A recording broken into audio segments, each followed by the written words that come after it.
निमसाड़ा पटेल साहब से मैं निवेदन कर रहा हूँ,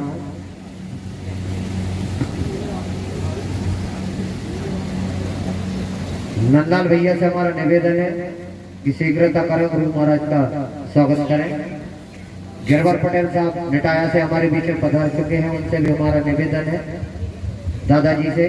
गिरवर पटेल साहब दादाजी से निवेदन है कि वो गुरु महाराज का पुष्पार्घ स्वागत कर आशीर्वाद ग्रहण करें। धनराज भैया, धनराज यादव जी से मेरा निवेदन है कि वो भी आए।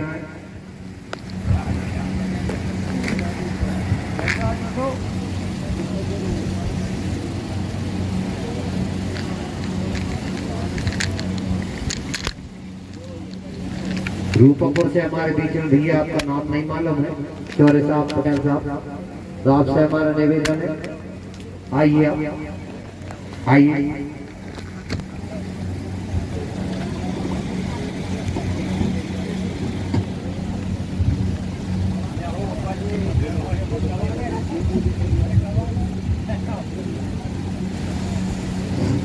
हमारे मायक संचालक श्री मनीष चौधरी जी, आप सबको माला पहनवाए, कुंडी पहनाया हो भैया और आशीर्वाद दें। हाँ, दूसरे आशीर्वाद जुड़ा खत ले लो एक आध दिन।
भगवान की जय।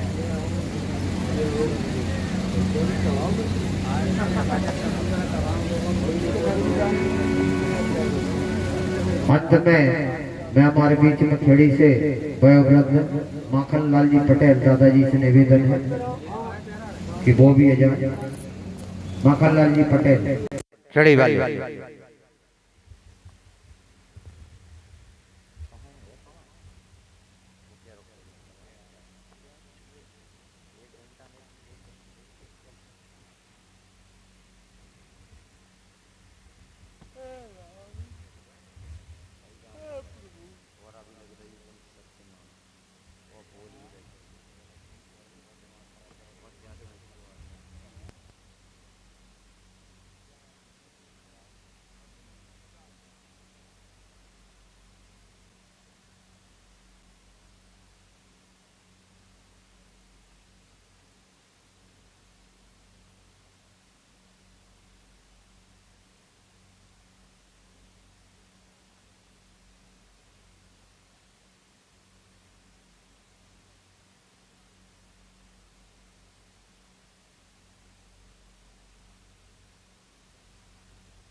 स्वागत की बेला को मैं यही विराम देता हूँ और हमारे परम पूज्य व्यास जी महाराज से मैं प्रणाम में निवेदन करता हूँ कि आप आज के अष्टम दिवस की कथा में प्रवेश कराने कष्ट करें। जय श्री राम, जय श्री सीताराम।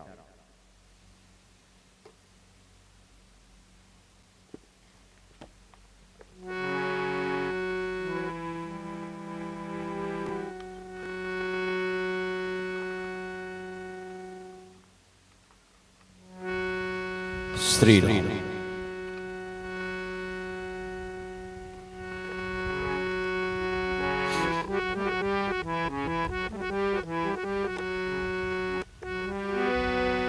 श्री राम श्री राम श्री राम श्री राम।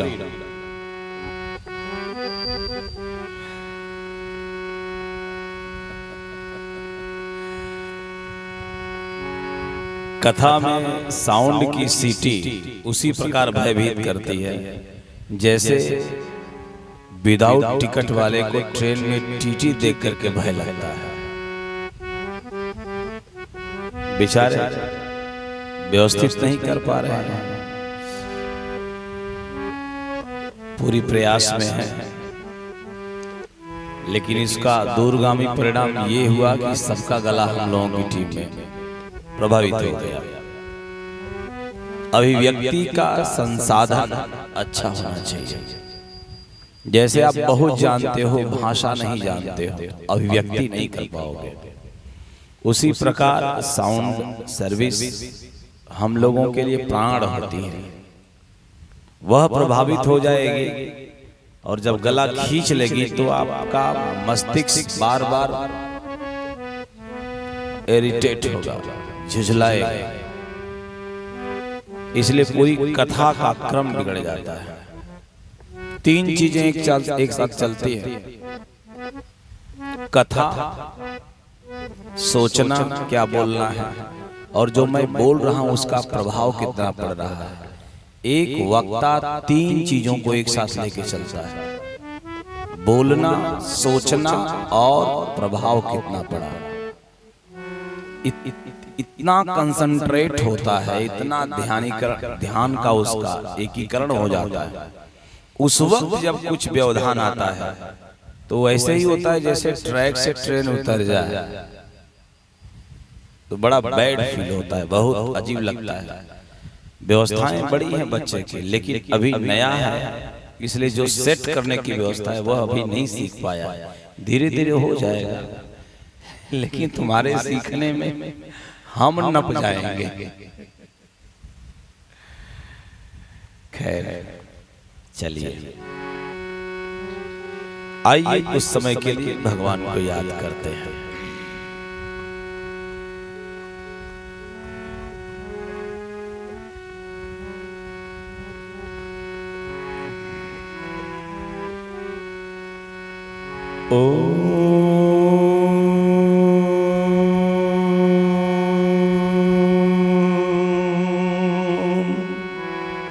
हरि ओम।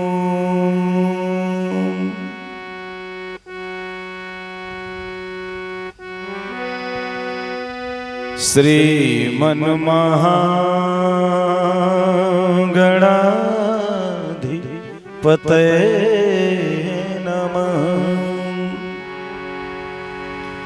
श्री सद्गुरु चरण कमलेभ्यो नमः। गंगा तरंगुरमणीय जटा कलापम गौरी निरंतरे विभूषित वाम भागम नारायण प्रियमनंगुमदापहारम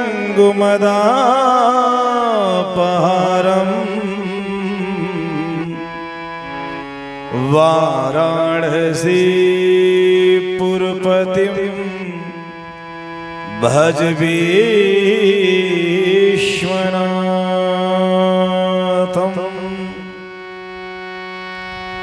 श्री राम शरणं समस्त जगतां, रामं विना का गति।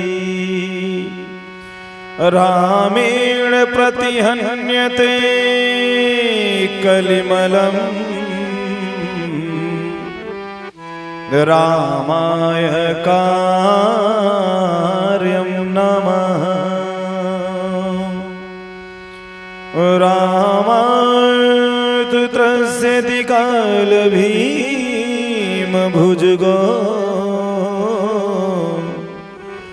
रामस्य सर्वं वसे। रामे भक्तिरखण्डिता भवतु मे राम त्वमेवाश्रयः।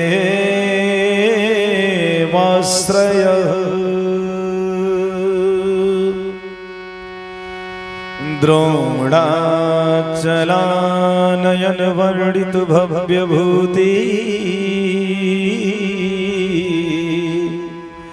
श्री राम लक्ष्मण सहायक चक्रवर्ती काशस्तदक्षिण विराजित सौध मल्लः। श्री मारुतिर्विजयते भगवान महेश। श्री भारत प्रवर युद्ध रथो ध्वत श्री पार्थक केतन कराल विशाल मूर्ति उच्च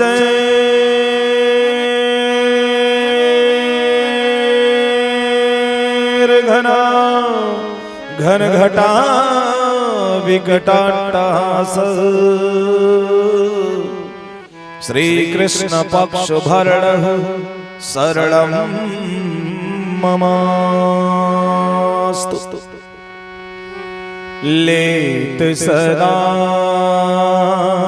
सुधि दीन की सहज दया के धाम जननी जनक रीतेश के प्रभु श्री सीताराम।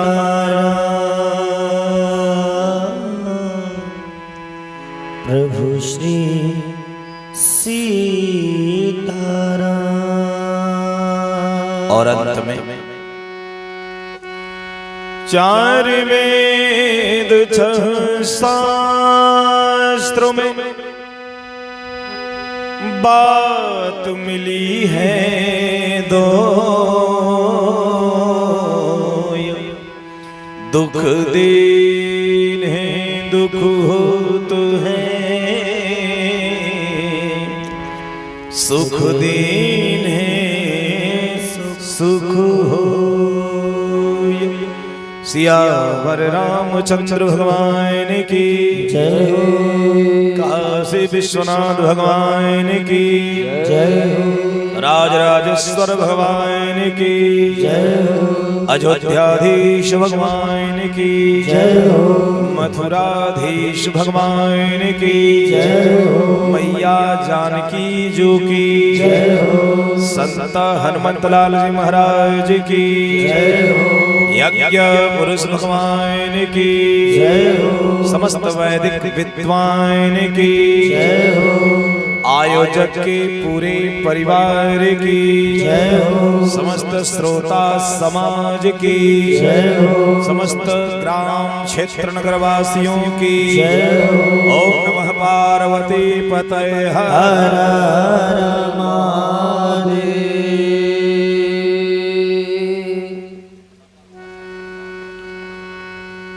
मेरे प्रभु श्री रामभद्र जो महाराज परम्परा भगवती विदेह कन्या मैया जानकी जू राम कथा सुनबे को रसिया संत हनुमत लाल जी महाराज काशी में विराजमान होकर के अविमुक्त क्षेत्र में राम के नाम की सतत महिमा का प्रत्यक्ष अप्रत्यक्ष लाभ देते हुए मुक्ति का द्वार खोलने वाले देवाधिदेव महादेव के पावन चरणारविंद संत तुलसी को कोटि कोटि अकिंचन देश का कोटि प्रणाम स्वीकार हो।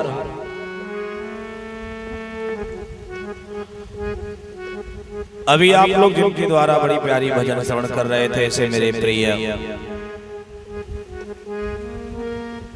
आशुतोष जी, इंद्रजीत जी, मुन्ना काका, रमेश शास्त्री जी, कुशल मंच संचालन की प्रतिभा समग्र रूप से जिनके अंदर भाषित होती है, ऐसे आदरणीय संचालक जी, यज्ञ के आचार्य श्री समस्त वैदिक विद्वान, सबका व्यास गादी हार्दिक अभिनंदन करती है।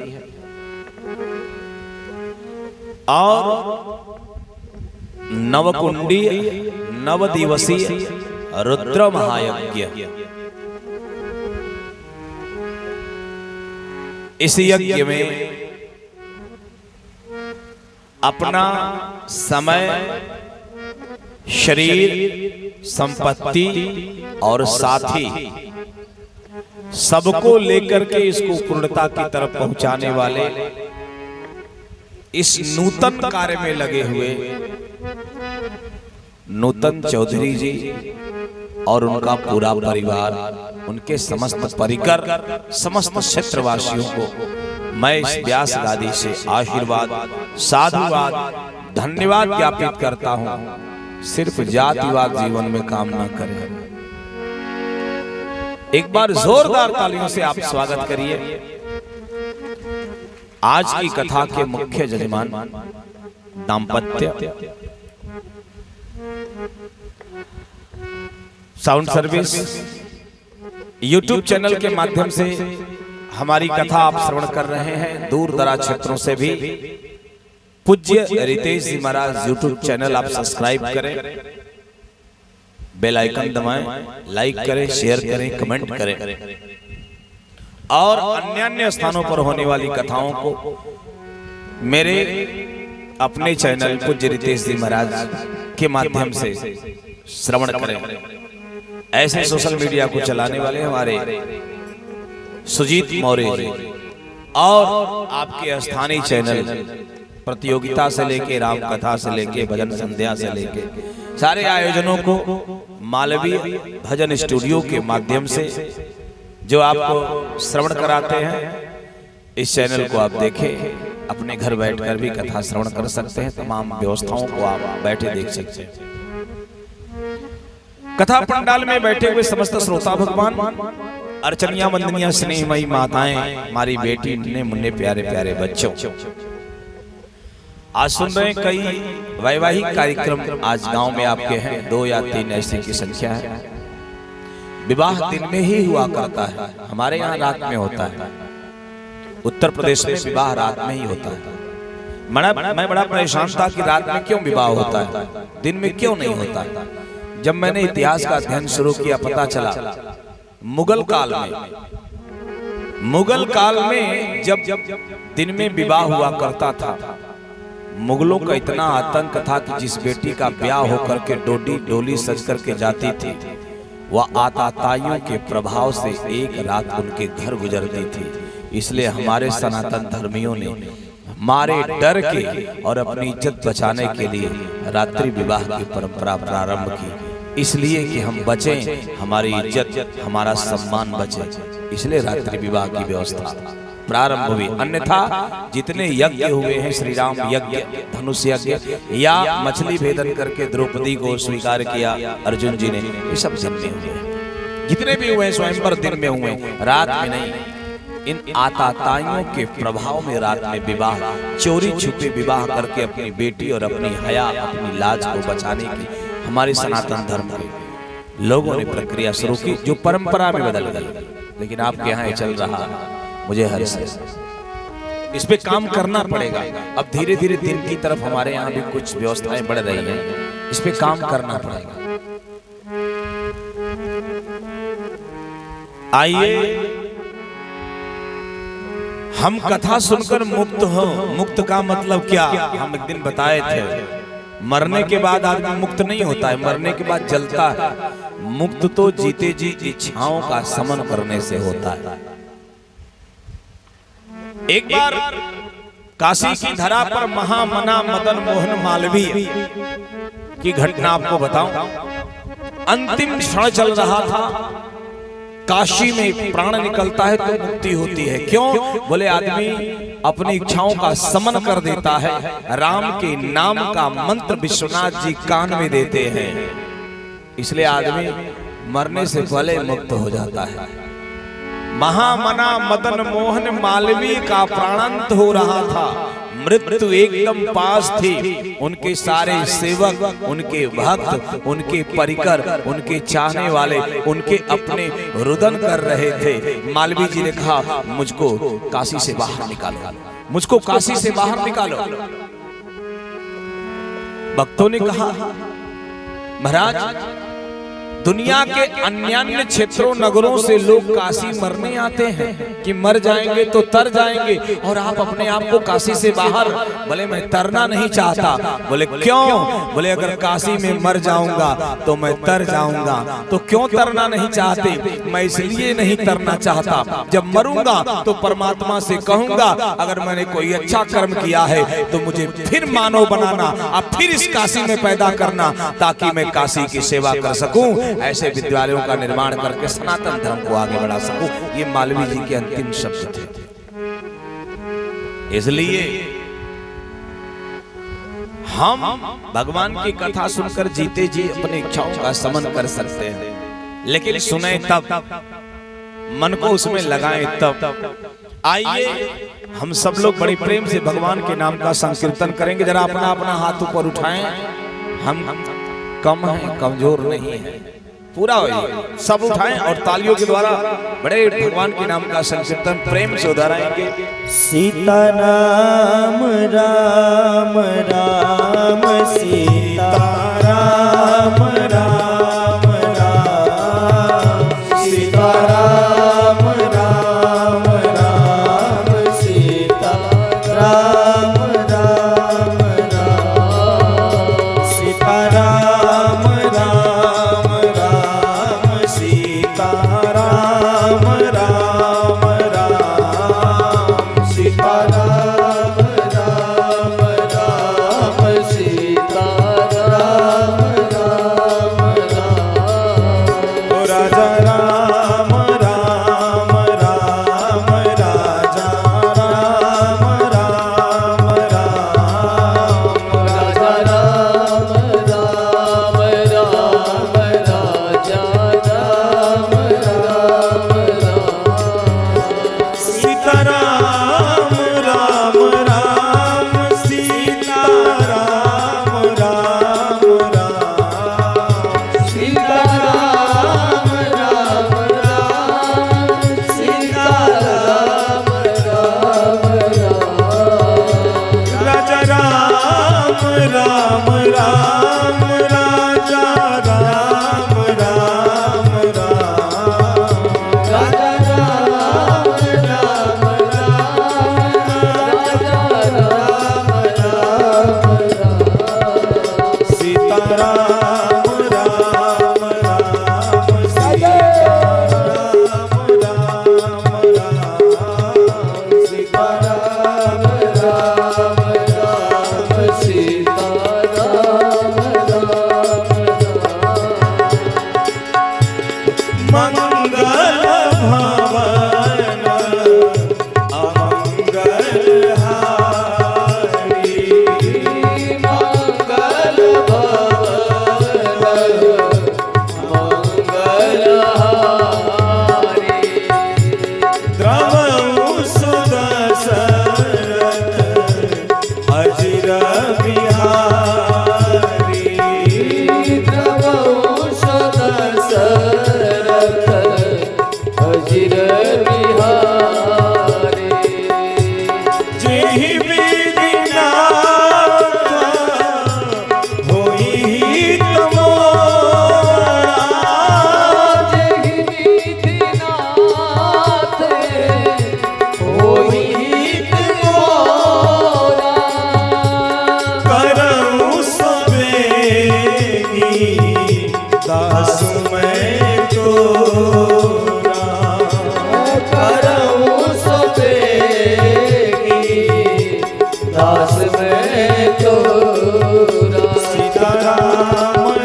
सीता राम राम राम सीता राम राजा राम राम राम राजा राम राम राम राजा राम राम राम राजा राम राम राम सीता राम राम राम सीता राम राम राम सीता राम राम राम सीता राम राम राम राजा राम राम राम राजा राम राम राम राजा राम राम राम राजा राम राम राम।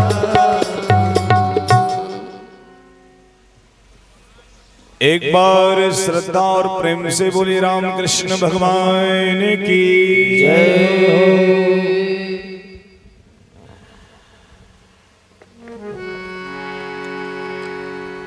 भगवान राम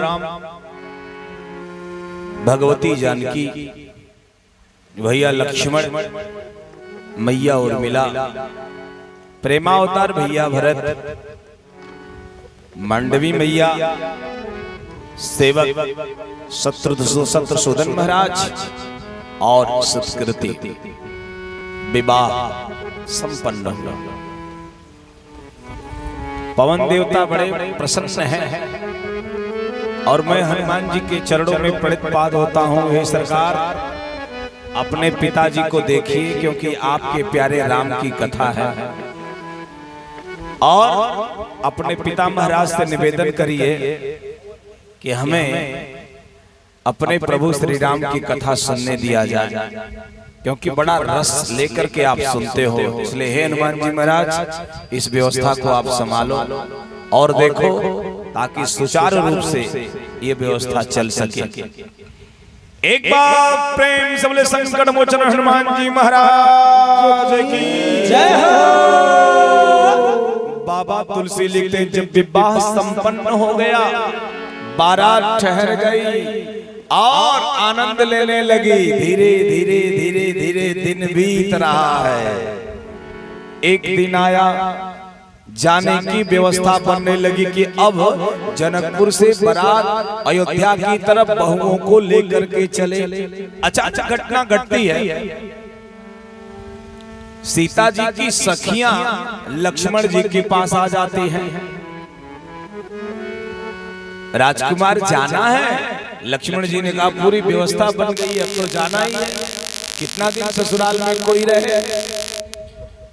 सखियों ने कहा सीता जी मैया के कि ससुराल में तो लोग रहना चाहते हैं और आप जाना चाहते हैं, क्यों?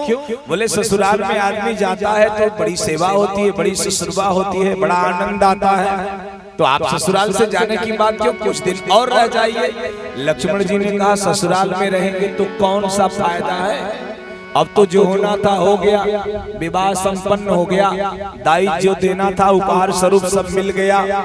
पूरे इतने दिनों तक हम लोग रहे, जनकपुर में आनंद का माहौल, उत्सव का माहौल रहा, अब रहने से क्या फायदा है। तो सखियों ने लक्ष्मण जी से कहा आपका भी फायदा है और सबसे बड़ा फायदा आपके भैया का है।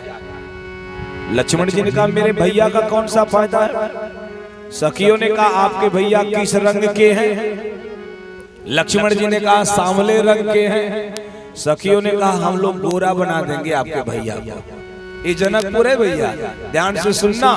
पाहन बर्री के पावन प्रांगण में बैठकर भगवान की कथा सुनने वाले हे श्रोता भगवान, बड़े तन्मय होकर के सुनना। जनकपुर की ये मिथिला वासिनी जो है, लक्ष्मण जी को बड़ा प्यार से समझा रही है कि ए पहुना मिथिले में रहुना, ए पहुना मिथिले में रहुना, ए पहुना मिथिले में रहो ना, ए पहुना मिथिले में रहो ना। जौने सुख बा ससुरारी में, जौने सुख बा ससुरारी में, तौने सुख बा कहूँ ना, ए पहुना मिथिले में रहो ना, ए पहुना मिथिले में रहो।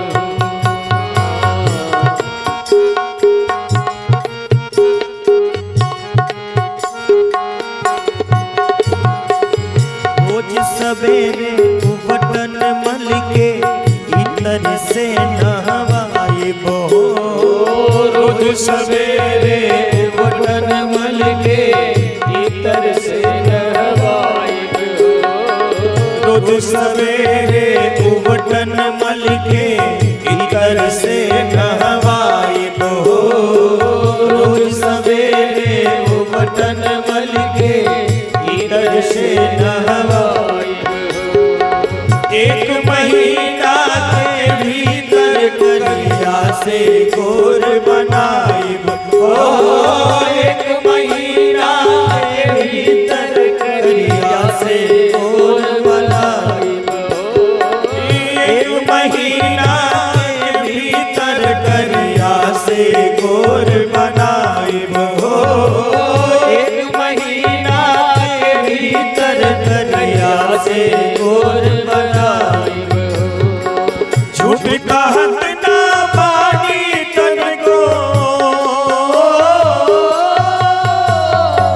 झूठ कहत ना बानी तनको, मौका एगो देहु ना, ए पहुना मिथिले में रहो ना, ए पहुना मिथिले में रहो ना।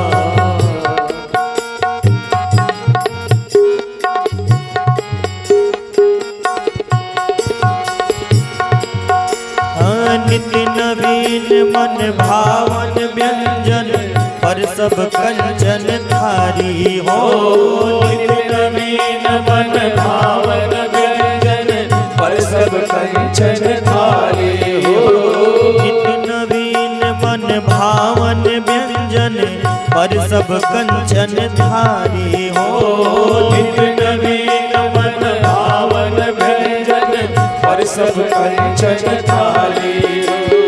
स्वाद भूख बढ़ जाई सुन सारी सरहज के गारी हो, स्वाद भूख बढ़ जाई सुन सारी के गारी हो, स्वाद भूख बढ़ जाई सुन सारी सरहज के गारी हो, स्वाद भूख बढ़ जाई सुन सारी सरहज के गारी हो।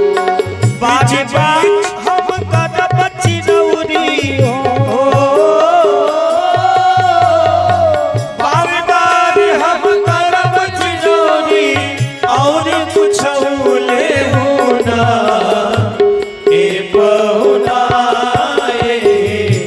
मिथिले में रहो ना, ए पहुना मिथिले में रहो ना।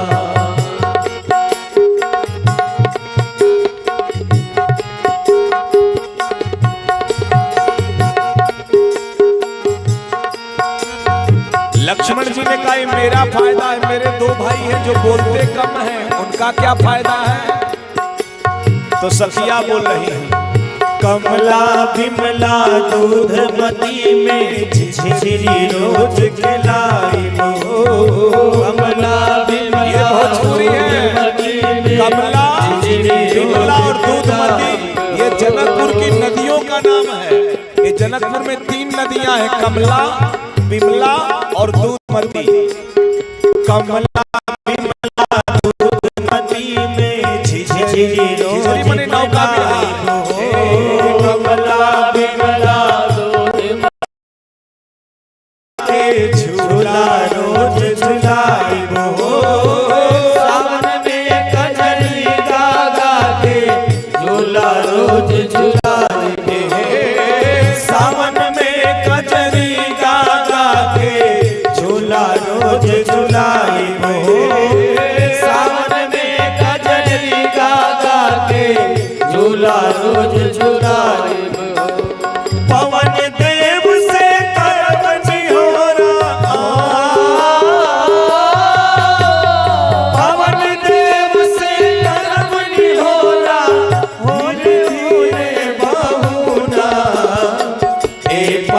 पहुनाएगी मिथिले में रहुना, हे पहुनाएगी मिथिले में रहुना।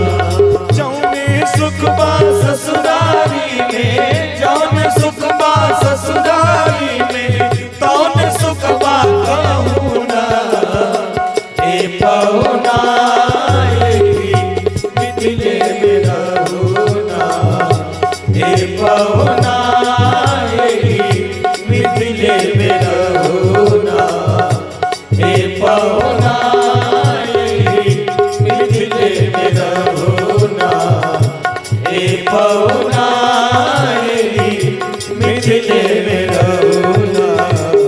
ससुराल का एक अपना आनंद होता है, साली सरहज की गालियों का एक अलग रस होता है। जब ससुराल में कोई आप भोजन करने बैठते हो और जब गाली होती है तो दो ही पूड़ी आप ज्यादा खाते हो, और सड़क पे कोई गाली दे दे तो दो थप्पड़ मार के दांत भी तोड़ सकते हो, लेकिन ससुराल की गाली बड़ी अच्छी लगती है। पता नहीं आपके यहाँ होती कि नहीं है, लेकिन हमारे यहाँ तो जमाई जब घर पहुंचता है या जमाई के यहाँ से लोग पहुंचते हैं ससुराल में दामाद के यहाँ से, तो साली और सरहज पूरा मोहल्ला मिलके इतना गाली देता है कि उसकी दो ही पूड़ी बढ़ जाती है खाने में, और रस गिरता है। लक्ष्मण जी ने कहा वो तो ठीक है, सब बात हुई, कुछ दिन और रहे। विदा का समय आया, एक बेटी विदा हो रही है। जब विदाई का समय आया, सदानंद राजप्रासाद के अंतःपुर में गए, मैया से जाकर के सुनैना से बोले, देवी कितने दिनों तक रहेगी? अब जब ब्याह हो गया है तो एक न एक दिन बेटी को तो अपने घर जाना ही है। आज जैसे माँ ने सुना कि बेटी को घर जाना है, माँ की आंखें छलछला गई। क्यों?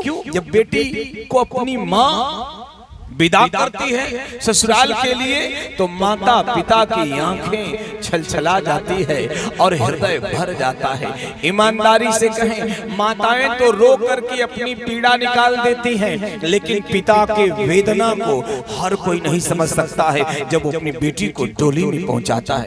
मैं प्रायः कहा करता हूं, बेटी, एक 5 वर्ष की बेटी अपने बाप के हाथ को पकड़ती है, अपने पापा के हाथ को पकड़ती है और कहती है, पापा ये घर मेरा है, ये द्वार मेरा है, ये आंगन मेरा है, ये गाय मेरी है, ये बैल मेरा है, ये खेत मेरा है, ये खलिहान मेरा है। वही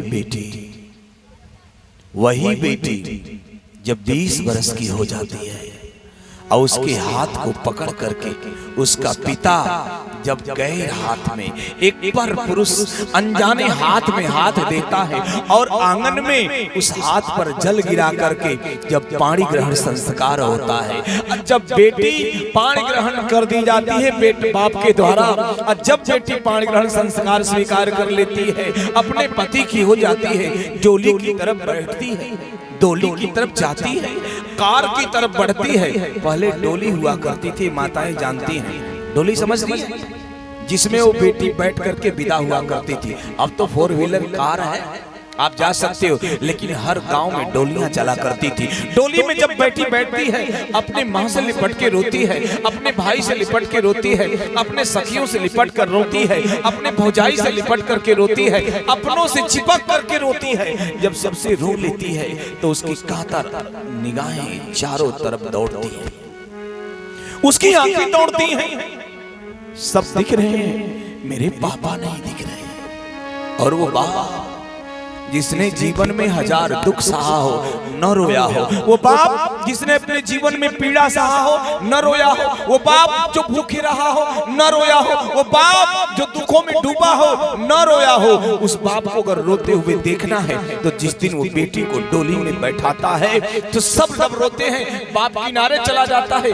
घर की एक कोठरी को खोल देता है, जाकर के किसी कोने में बैठ करके अपने मुंह पर अंगोछा या रुमाल रख करके रोता है। पूछा जाता क्यों रो रहे हो, तो बाप रोक करके मानो मन की बात कहता है। अब जब लौट के आऊंगा, पहले आता था तो बेटी कहती थी, पापा ये पानी पी लो, पापा ये भोजन कर लो, पापा कपड़े हमने सजा दिए हैं, पापा तुम्हारे बिस्तर हमने लगा दिए हैं, पापा आपकी सारी व्यवस्था मैंने कर दिया है। वही बाप जब जाता है अब लौट के आऊंगा, और जब बेटी चली गई रहेगी तो मुझे एक गिलास पानी कौन देगा, मेरे कपड़ों को सहेज करके कौन रखेगा, मेरे बारे में कौन सोचेगा।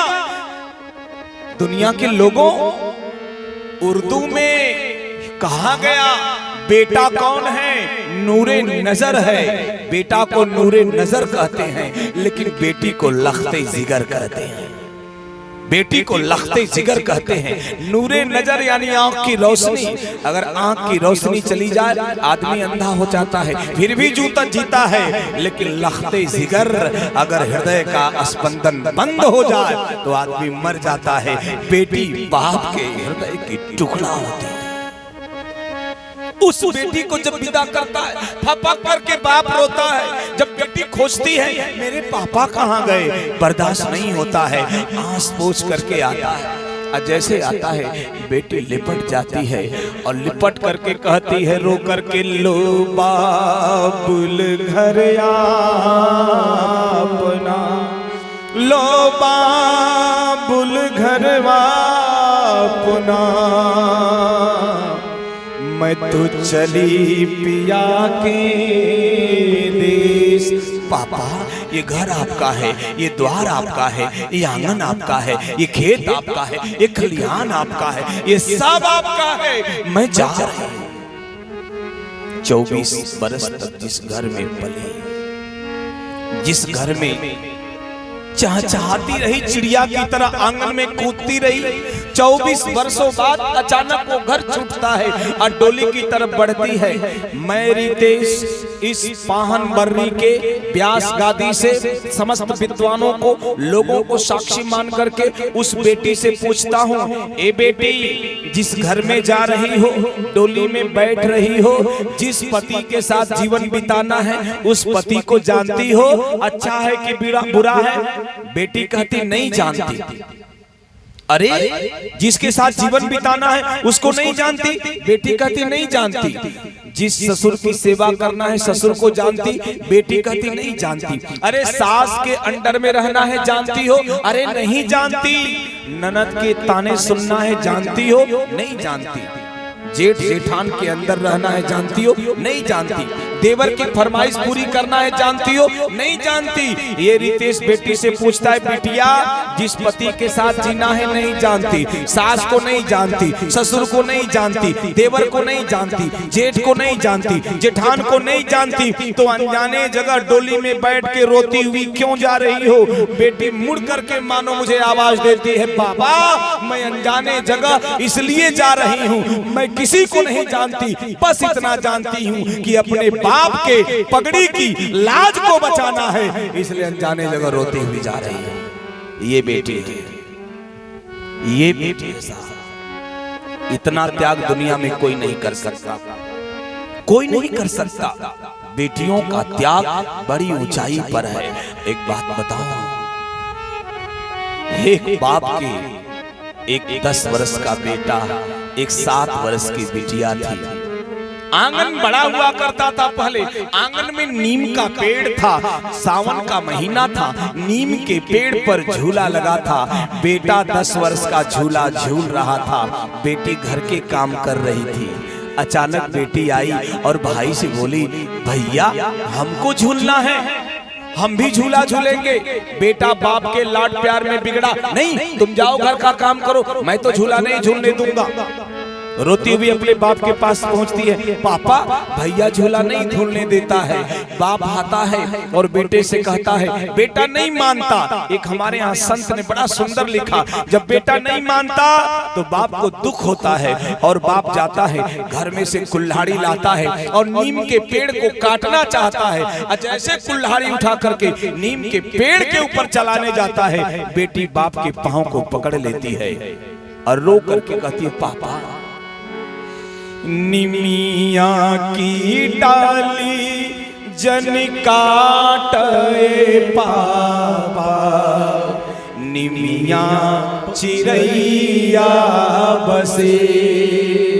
नीम के पेड़ को मत काटो, इस पे चिड़ियों का घोंसला है, अगर कट जाएगा इनका घोंसला उजड़ जाएगा, ये चिड़िया कहाँ जाएंगी। रो करके बेटी, इतना उसका हृदय निर्मल है, अपने बाप से कहती है कि निमिया की डाड़ी जन काटे पापा, निमिया चिड़ैया बसेर, कटी जई है निमिया उजड़ी जाई खुतवा, उड़ी जई है चिड़िया बसेर।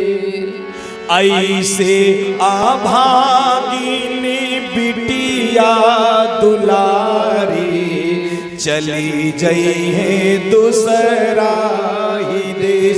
आज हूँ कल चली जाऊंगी, उसी प्रकार ये घोंसला में चिड़िया है, आज है कल चली जाएंगी। इतने त्याग के बाद ये बेटी दूसरे के घर को बसाती हैं।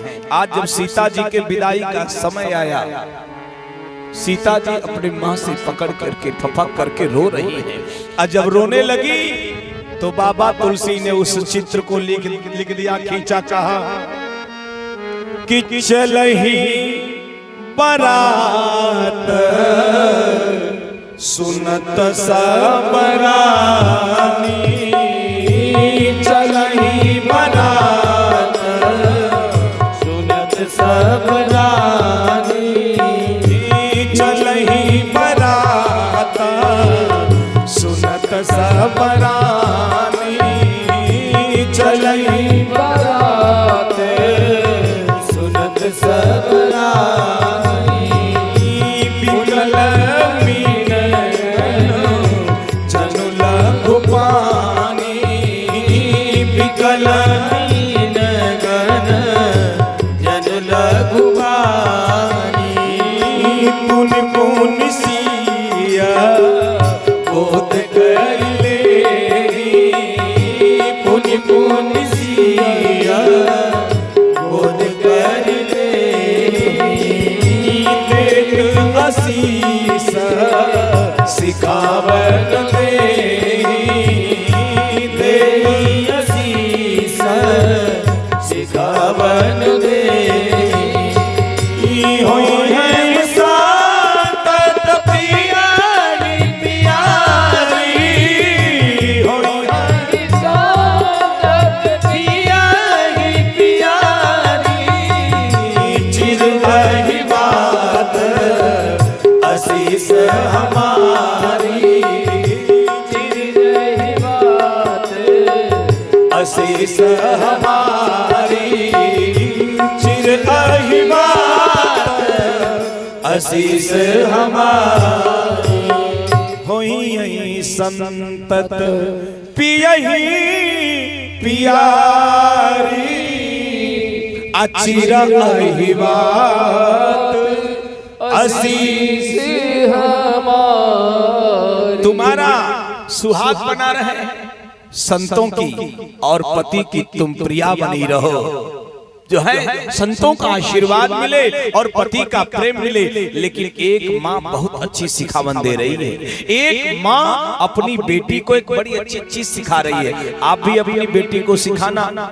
माता सुनैना बोल रही हैं एक बड़ी अच्छी बात, कह रही बिटिया सीता, जा रही हो, पति की बात तो सुनना, मानना, संतों की सेवा करना, लेकिन सबसे अच्छा क्या है, बोले परिवार को अगर सुखी करना है तो ये सूत्र हर माँ को देना पड़ेगा। माँ बोल रही है, सास ससुर गुरु सेवा करे हूँ, अपति रुख लखी आयस सास ससुर की सेवा करना। किसकी? बोले सास और ससुर दोनों की सेवा करना। और क्या करना? बोले पति के रुख को देख करके उनकी आज्ञा का पालन करना। अच्छा, पहले की माताएं जो अच्छी माताएं होती हैं अपनी बेटी से कहती हैं, बिटिया एक माँ को छोड़ के जा रही हो दूसरी माँ मिलेंगी, एक बाप को छोड़ के जा रही हो दूसरे बाप मिलेंगे। आज जिस दिन बेटी अपने माँ के जैसी सास को समझ ली, अपने बाप के जैसे अपने ससुर को समझ लिया, उस बेटी के पांव रखते ही ससुराल में लक्ष्मी और वैभव का प्राकट्य हो जाएगा, पूरा घर खुशहाली से भर जाएगा। लेकिन यहाँ तो विवाह जब पहल खोजा जा रहा है आज के दौर में, तो ये खोजा रहा है कि पति के साथ कब से रहेगी। गलत बोलूं तो बताओ। विवाह के बाद माताएं चाहती मेरी बेटी सास ससुर की सेवा ना करे, विवाह हो एक आध महीने रहे, फिर पति जहां नौकरी करता हो। बोलो चल रहा है कि नहीं? अच्छा करो, एक बार जरा सोचना, तुम इतना स्मार्ट हो तो ये सोच रही हो कि तुम्हारी बेटी सास और ससुर की सेवा ना करे, कौन बुड्ढा बुड्ढी को खिलाएगा? अरे अपने पति के साथ जाकर के आनंद से शहर में बढ़िया एयर कंडीशन में रहे। ऐ माताओं, आज आप स्मार्ट हो तो अपनी बेटियों को ये सिखा रही हो, आज जिस दिन वो बेटी सास बनेगी तो ओवर स्मार्ट उसकी बहू आएगी, क्योंकि इस युग से कई गुना आगे वो युग रहेगा। उसकी कितनी दुर्गति होगी ये आप सोचिए। ये आप अपनी बेटी को जहर पिला रही हैं, अमृत नहीं दे रही हैं, ये जहर दे रही हैं। इतना स्मार्ट युग में आप ये सिखा रही हो, जब ओवर स्मार्ट युग आएगा तो उसकी बहू ऑलरेडी पहले तय करेगी कि मेरी डोली यहाँ से जब चलेगी, डोली क्या कोर्ट मैरिज होगा, डोली की जरूरत ही नहीं है, सीधे घर जाना ही ना पड़े, डायरेक्ट वहीं जहां पति सेवा करता हो, सर्विस करता हो। इसलिए जो बोओगे वही काटोगे। आज घरों में विवाद क्यों हो रहा है? आज पति पति में और परिवारों में विघटन क्यों हो रहा है? पहले अगर पति और पत्नी में थोड़ी सी बात हुआ करती थी तो बेटी खत लिखती थी अपने बाप को या माँ को, यहाँ मुझे थोड़ा सा दिक्कत हो रही है। जब तक डाकिया खत लेकर पहुँचता था तब तक वहाँ पति और पत्नी में समझौता हो जाया करता था। और जब बाप पहुँचता था देखता था कि तो दोनों बड़े हंसी खुशी हैं, मामला सलट जाता था। देर से बात पहुंचने की वजह से यहाँ मामला हल हो जाता था। और आज जैसे कुछ हुआ, मम्मी तो मम्मी इधर से आदेश दे रही कि ठोक दो, आग लग जा रही है। एक कारण है परिवार के। मैं मानस को इसीलिए बताने का प्रयास कर रहा हूं, सीखो, सहन करो, परिस्थितियों को थोड़ा झेलो। छोटी सी बात हुई, डाइवोर्स का मुकदमा, तुरंत झगड़ा, काहे का प्रेम। सीता जी को बता रहे हैं मैया की सास ससुर गुरु सेवा करे हो, अपति रुख लखी आयस अनुसरे। सास ससुर की सेवा करना, पति के भाव को देख करके आगे का काम करना। विदाई हुई, आज जैसे विदा हुई सीता जी, रथ आगे बढ़ा। अंत में जनक जी महाराज राम जी के पिता दशरथ महाराज से मिल रहे हैं और हाथ जोड़ करके जनक जी बोल रहे हैं, मैंने अपनी बेटी को आपके हाथों सौंपा है। एक बाप को छोड़ी है, दूसरे बाप के यहाँ जा रही है। अगर मेरी बेटी को जाने और अनजाने में कोई गलती हो जाए, कोई त्रुटि हो जाए, छोटी सी अगर थोड़ी सी भी सेवा में चूक हो जाए तो अपनी बिटिया समझ करके क्षमा मांगना। दशरथ जी की भी आंखें भर गई। महाराज जी आप क्या कह रहे हैं? अरे एक माँ को छोड़ के जा रही है, तीन तीन माँ वहां हैं, एक बाप को छोड़ के जा रही है। और दशरथ आपको पता है, मुझे पता है कि बेटी को कैसे रखना है, आप चिंता न करें, मैं आश्वस्त करता हूँ सीता को कोई कष्ट नहीं होगा। रथ पर चलते हैं। और जैसे रथ पर दशरथ जी चढ़ते हैं, सुमंत से कहते सुमंत रथ आगे बढ़ाओ। बड़ा मार्मिक दृश्य आता है। सुमंत रथ को आगे बढ़ाओ। सुमंत रोने लगा। दशरथ जी बोले तुम क्यों रो रहे हो? ओहो, तुमको भी बेटी की विदाई बर्दाश्त नहीं हो रही है। सुमंत ने कहा वो तो है, लेकिन मैं रथ नहीं चला सकता। दशरथ जी ने कहा क्यों रथ नहीं चला सकते? सुमंत ने कहा मेरी जगह अगर आप भी होंगे महाराज तो आप भी रथ को हाँक नहीं पाएंगे। दशरथ जी ने कहा वो क्यों? सुमंत ने कहा जरा रथ से नीचे झांक करके देखिए। जैसे दशरथ जी महाराज रथ से नीचे झांके, वैसे दशरथ जी ने देखा राजा जनक दशरथ जी के रथ के चक्के को पकड़ करके रो रहे हैं। सुमंत ने कहा जो बाप अपनी बेटी की विदाई में रथ के चक्के को पकड़ करके विलाप कर रहा हो, बेटी का दुख नहीं बर्दाश्त होता हो, ये सुमंत उस रथ को आगे बढ़ाने वाला नहीं है। उतर गए दशरथ जी, उतर करके जनक जी को अपनी बाहों में लपेट लिए, आश्वस्त किए, विदाई हुई। रथ चला, अयोध्या के आंगन में 4 बहुएं उतरी। अयोध्या के आंगन में 4 बहुएं उतरी। और जब चारों बहुएं उतरी ना तो बड़ी गजब की घटना घटी, बड़ी गजब की। सुनना ध्यान से, बहू को घर में कैसे रखा जाता है। सीता जी, मंडवी जी, उर्मिला जी, सुतकीर्ति जी, ये 4 बहू हैं और चारों तरफ से सास घेरी हुई है। सास, सास का मतलब जानते हो आप? सास यानी जो अपनी बहू को सांस में बसा ले, जो अपनी बहू को सांस में बसा ले वो सास है। यानी जो जीवन में महत्व सांस का होता है, ब्रीथ, हवा का श्वास लेना, वही जीवन में सास के जब बहू का महत्व हो जाएगा। बहू न दिखे, सास बेचैन हो जाए, अरे बहू मेरी बिटिया कहाँ चली गई। वो बहू कभी अपनी सास को छोड़ने वाले नहीं है। सास का मतलब सांसों में बहू को बसा लेना। तो बहू का भी मतलब होता था कि बेटी की तरह से अपनी माँ, सास माँ का ख्याल रखना। अब परिभाषा बदल गई, सास का मतलब हो गया जो बहू को सांस न लेने दे, काम पे काम, काम पे काम। बर्तन मांज ली, झाड़ू कर दो, झाड़ू लगा दी, पोछा कर दो, पोछा लगा दी, बिस्तर सजा दो। यानी जो बहू को सांस न लेने दे वो सास। तो बहू ने भी परिभाषा बदल दिया, जो सास का लहू सिरिंज से खींच ले वो बहू हो गई। बदला भाई, तुम बदलोगी वो बदल जाएगा, पूरा परिवेश बदलेगा। लेकिन रामचरितमानस के सास और ससुर कैसे, परिवारों में सास और ससुर को कैसे होना चाहिए, ये रामचरितमानस बताता है। कौशल्या घेरी हैं सीता जी को, सारी सास अपने बहुओं को घेर के बैठी हैं, सिखा रही हैं।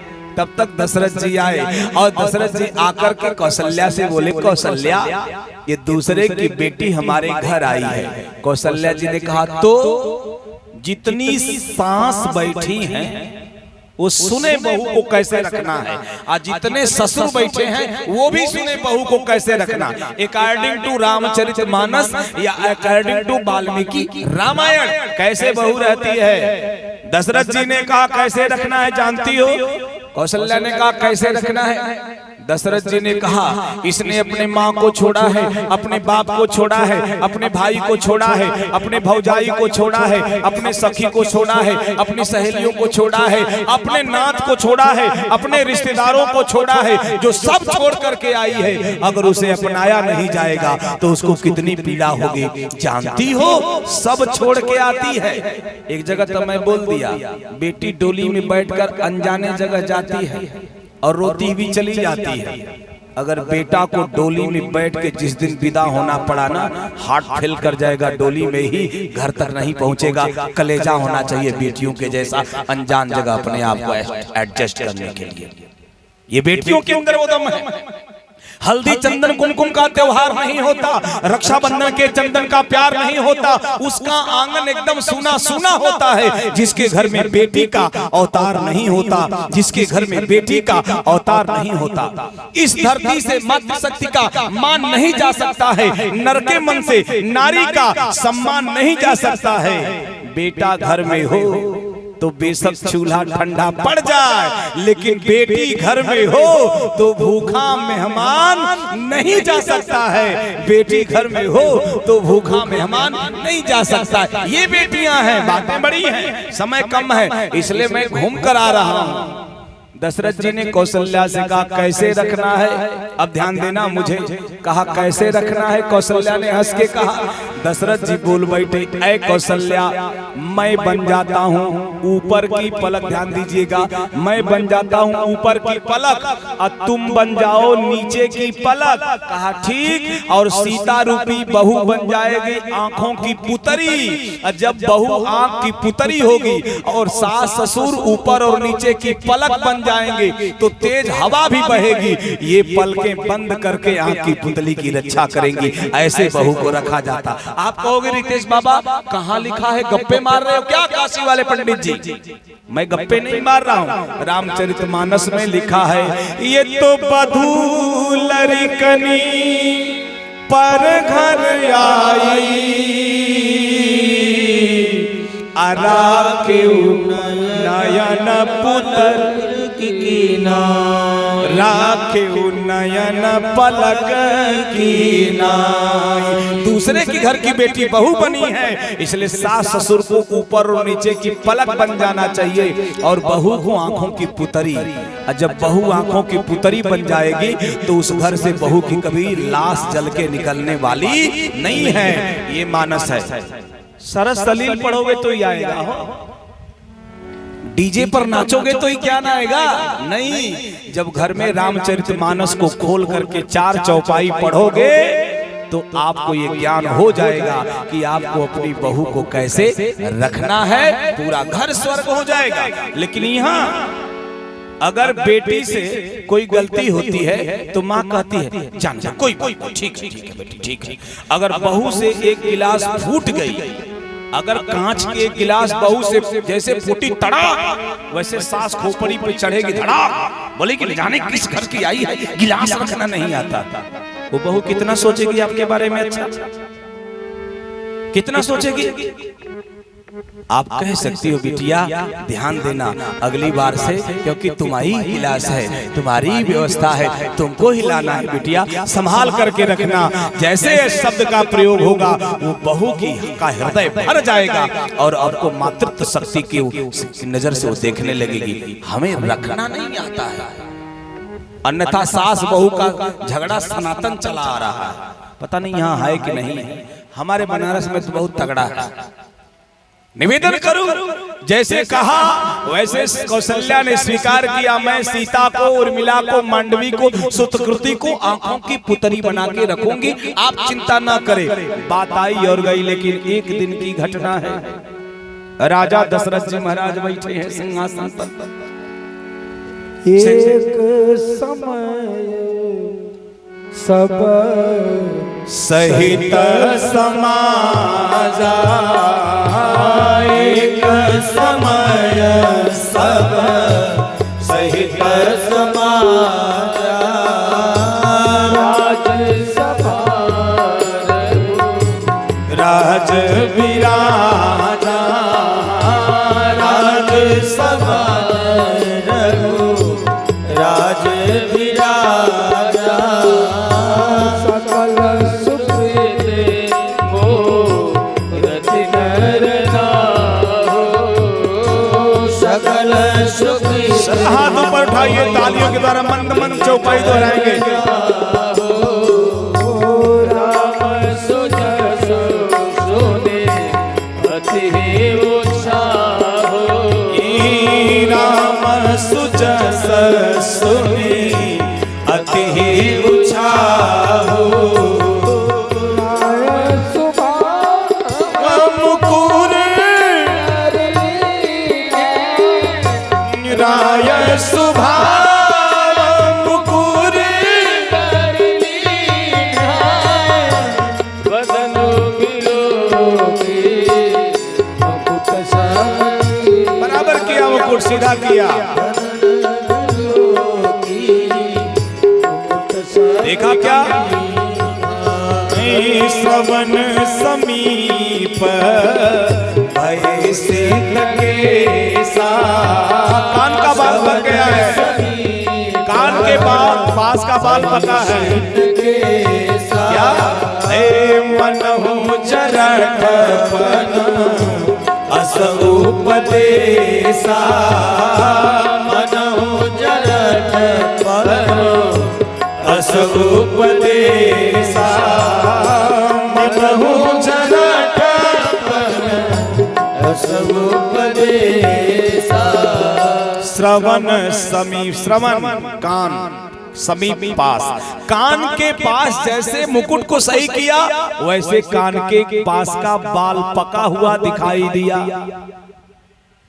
आज पका हुआ दिखाई दे तो तुरंत डाई मंगाए रंग के बराबर, कान का बाल पक रहा है, यानी आपको उपदेश दे रहा है। श्रवण समीप भय सित केसा मनहु जरठपन अस ऊपर। एक तो ये भाव होगा कि दशरथ जी ने सोचा अब मेरी बुढ़ौती आ गई, अब सिंहासन पर बैठने लायक मैं नहीं हूं। अच्छा, अपने मुकुट को सही किया, यानी सत्ता को संभालने का प्रयास किया, और बुढ़ौती में सत्ता जल्दी संभलती नहीं है। जैसे घर की सारी व्यवस्था बुढ़ौती में संभलती नहीं है, इसलिए जब आप बुजुर्ग हो जाओ, आपके बाल पके, डाई करना अलग बात है, लेकिन जिम्मेदारियां अपने बेटे को देना शुरू कर देना। जिम्मेदारियां दे दो और अपना अनुभव दो। आज जिस दिन घर के बुजुर्ग का अनुभव और घर के जवान का बल दोनों मिल जाएगा, पूरा परिवार खुशियों से भर जाएगा। जवानों को बुजुर्गों के पास बैठना चाहिए, अब बुजुर्गों को जवानों को अपना अनुभव देना चाहिए। आया, अब सिंहासन लायक नहीं हूं।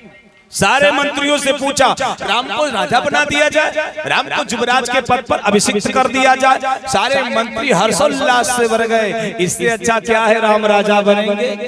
क्यों? बोले राम के जीवन की व्यवस्था है कि राम एक दूसरे के सहयोग के लिए, राम का सुयश दशरथ जी के कान तक आया है कि राम सहयोगी भावना का है, एक दूसरे का सहयोग करता है। किसी के दुख में राम दुखी और किसी के सुख में सुखी, दुख को दूर करने का प्रयास और सुख को कायम करने का प्रयास। राजतंत्र में सबको समभाव से राम जी देखते हैं। एक ज्योत जली तो उसके ज्योत से दूसरी ज्योति जला देते हैं। जीवन कैसा होना चाहिए? ज्योति से ज्योति जलाते चलो, प्रेम की गंगा बहाते चलो, प्रेम की गंगा बहाते चलो। ज्योति से ज्योति जलाते चलो, ज्योति से ज्योति जलाते चलो, प्रेम की गंगा बहाते चलो, प्रेम की गंगा बहाते चलो। राह में आए जो दीन दुखी, राह में आए जो दीन दुखी, सबको गले से लगाते चलो, सबको गले से लगाते चलो।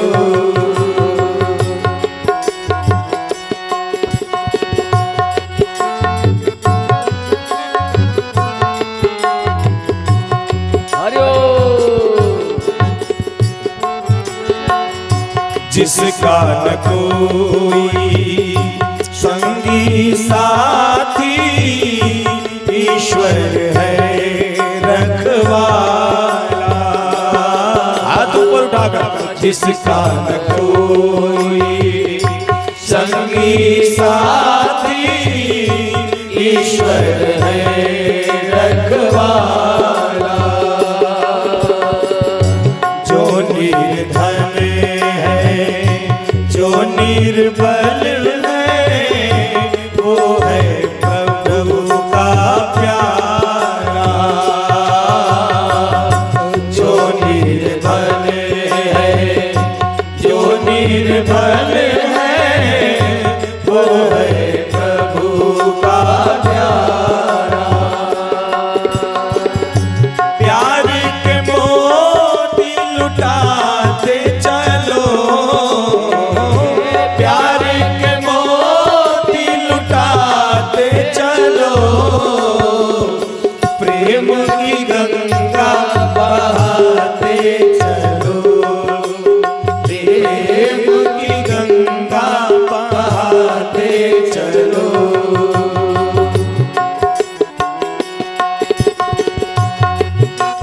सब गाएंगे, बड़ा प्यारा गीत सब गाए, ये ज्योति जीवन की है। आशा टूटी ममता टूटी छूट गया है किनारा आशा छूटी ममता टूटी छूट गया है किनारा बंद करो मत द्वार दया का दे दो नाथ सहारा बंद करो मत द्वार दया का दे दो नाथ सहारा दीप दया का जलाते चलो दीप दया का जलाते चलो प्रेम की गंगा बहाते चलो प्रेम की गंगा बहाते चलो ज्योति से ज्योति जलाते चलो ज्योति से ज्योति जलाते चलो प्रेम की गंगा बहाते चलो प्रेम की गंगा बहाते चलो प्रेम की गंगा बहाते चलो ज्योति से ज्योति यानी आप जगो पास वाले को जगा दो आप अच्छे हो पास वाले को अच्छा बना दो आप 2 कदम बढ़ो तीर्थ की तरफ पास वाले को साथ लेके चल दो यानी अपने पास वाला अगर अच्छा है अगर आपका पड़ोसी सुखी है तो आप भी सुखी हो क्यों अगर कोई आवश्यकता पड़ जाएगी आपका सहायता कर सकता है इसलिए कहा गया अगर पड़ोसी अच्छा है तो आपकी भाग्य बड़ी अच्छी है अब पड़ोसी बुरा है तो कहावत है महिमा घटी समुद्र की रावण बसा पड़ोस समुद्र की भी महिमा चली गई यथा समुद्र है रावण जैसा अगर पड़ोसी हो गया तो जीवन नरक हो गया इसलिए बड़ी भगवान की कृपा है कि पड़ोसी अच्छा होना चाहिए राम कैसे हैं सबको अपना दुख सबके दुख को दुख मानते हैं सबके दुखों को दूर करना चाहते हैं सहयोगी भावना के हैं मृदुभाषी हैं सहज सरल स्वभाव हैं सत्ता की गरिमा की कोई व्यवस्था राम जी के यहाँ नहीं समवेत व्यवस्था है सबके साथ बराबर है सब लोगों ने मान लिया सब लोग तैयार हो गए कि कल राम का राज्याभिषेक होगा एक जगह समस्या हो गई सब खुश हो एक जगह समस्या अयोध्या में कैसे लोग हैं तो बाबा तुलसी लिखते हैं अयोध्या नगरी कैसी है तुम मणिगणपुर नर नार सुजाती असुचि अमूल सुंदर सब अयोध्या के लोग मणि के जैसे हैं तो कहा गया अयोध्या के लोग मणि हैं मणि की खासियत क्या है अगर ये टॉर्च ये लाइट जलेगी कब जब बिजली आएगी तब यानी लाइट बिजली पर डिपेंड है लेकिन मणि को किसी के ऊपर डिपेंड नहीं रहना है मणि का अपना प्रकाश है अयोध्या के लोग स्वावलंबी हैं पैरासाइट लाइफ नहीं है परजीवी नहीं है श्रमजीवी हैं अयोध्या के लोग परजीवी नहीं हैं श्रमजीवी हैं अपनी मेहनत पर हैं इसलिए मणि से तुलना किया गोस्वामी तुलसीदास से किसी ने कहा बाबा मणि तो खरीदी और बेची जाती है तुलसी ने कहा कि ये तो सूची अमोल सुंदर ये मणि बिकने वाली नहीं है अमोल है का सब मणि है कहाँ सब संत हैं कहाँ एक असंत है प्रातः स्मरणीय चारु अस्मिता सुश्री देवी मंथरा मंथरा का नाम जब लेते हैं यानी जिसका नाम लेने से मन थरथरा जाए वो मंथरा आप समझते कि मंथरा नहीं हर गांव में 2 4 10 मंथरा मिल जाएंगे मंथरा कौन होती है आप अगर कथा सुनते आई अगर जेठान कथा सुनने आई और देवरान घर पे है तो यही टाइम मंथरा का है घर पहुंच जाएंगे का बहू जेठान कहाँ है? कथा सुनने गई। ओ महारानी है और तुम नौकरानी? वो कथा सुनने गई और तुम घर में बर्तन घस रही हो। हमसे क्या मतलब, हम तो दूसरे के घर की आग लगा दिया। हम बोल रही मतलब नहीं है, ये मंथरा जो दूसरे के सुख को देख न सके। ऐसी मंथरा जब घर में आओ ना, आए ना बेटी बहनों बहुओं अगर हो तो ध्यान से सुनना, उनको एक कप चाय पिलाना, अम्मा चाय पी लो। इसके बाद भी अगर आपकी शिकायत कहे तो कहना अम्मा घर से बाहर चली जाओ, दोबारा मेरे घर में आपको आने की जरूरत नहीं है। इन मंथराओं की बातों में मत फंसना। मंथरा और फलों में संतरा दोनों देखने में एक जैसे है। जैसे फल में संतरा ऊपर से चिकना चिकना चुपटा चुपटा क्या ऑरेंज कलर का गजब खूबसूरत दिखता है, उसी तरह मंथरा की बातें बड़ी प्यारी प्यारी। अरे उनको दया लग रही है, तुम अकेले काम कर रही हो, इधर आग लगा रही है, उधर दया ऊपर से दिखा रही है। उसी तरह संतरा ऊपर से चिकना चिकना, लेकिन जैसे छिलका हटाएंगे संतरा का, जैसे छिलका हटा कतरे ही कतरे, कतारे ही कतारे, फाकी ही फाकी, टुकड़े ही टुकड़े। जैसे संतरा का छिलका हटने से अंदर के टुकड़े दिखाई देते हैं, वैसे मंथरा के बाहर चिकनाहट है, अंदर कड़वाहट ही भरी है। ऐसे लोगों को घर में रोक देना, कभी आने मत देना, क्योंकि यही लोग घरों को बर्बाद करते हैं। आप क्या मंथरा होंगे तो बोलेंगे अच्छा अच्छा बड़ा नूतन जी कथा कहवा रहे हैं, यज्ञ करवा रहे हैं, देखते हैं कैसे निभाता है। ये भी मंथरे हैं।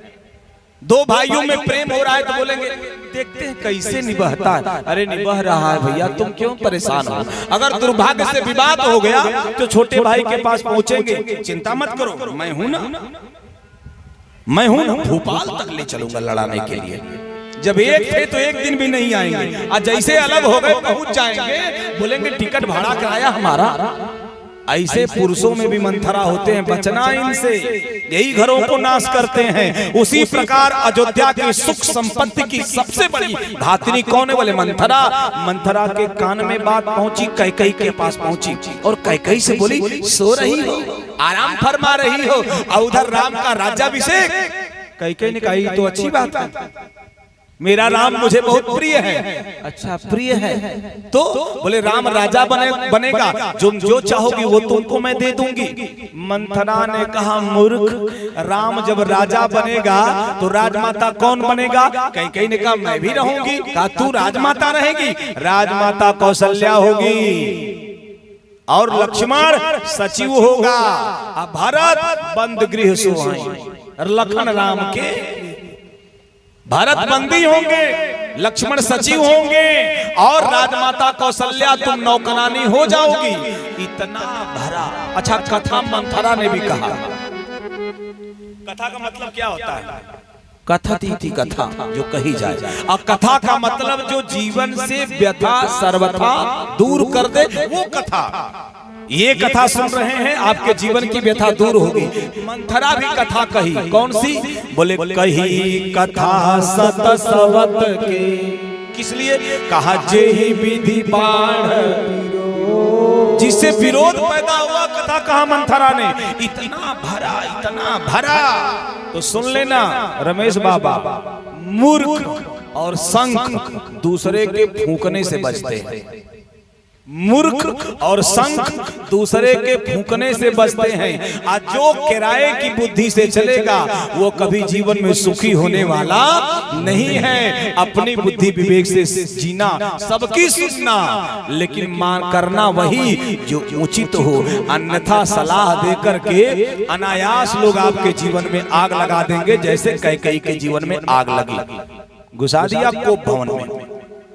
क्या कहा? यम मुहूर्तम पश्यन्तु न जीवे तमहम ध्रुवम तेन रामेण कैकेयी सपेते वचन क्रियाम। वाल्मीकि रामायण में कहा जब तक राजा दशरथ 100 बार राम की शपथ न खाए तब तक मानना मत। घुस गई कैकेयी कहां? कोप भवन में।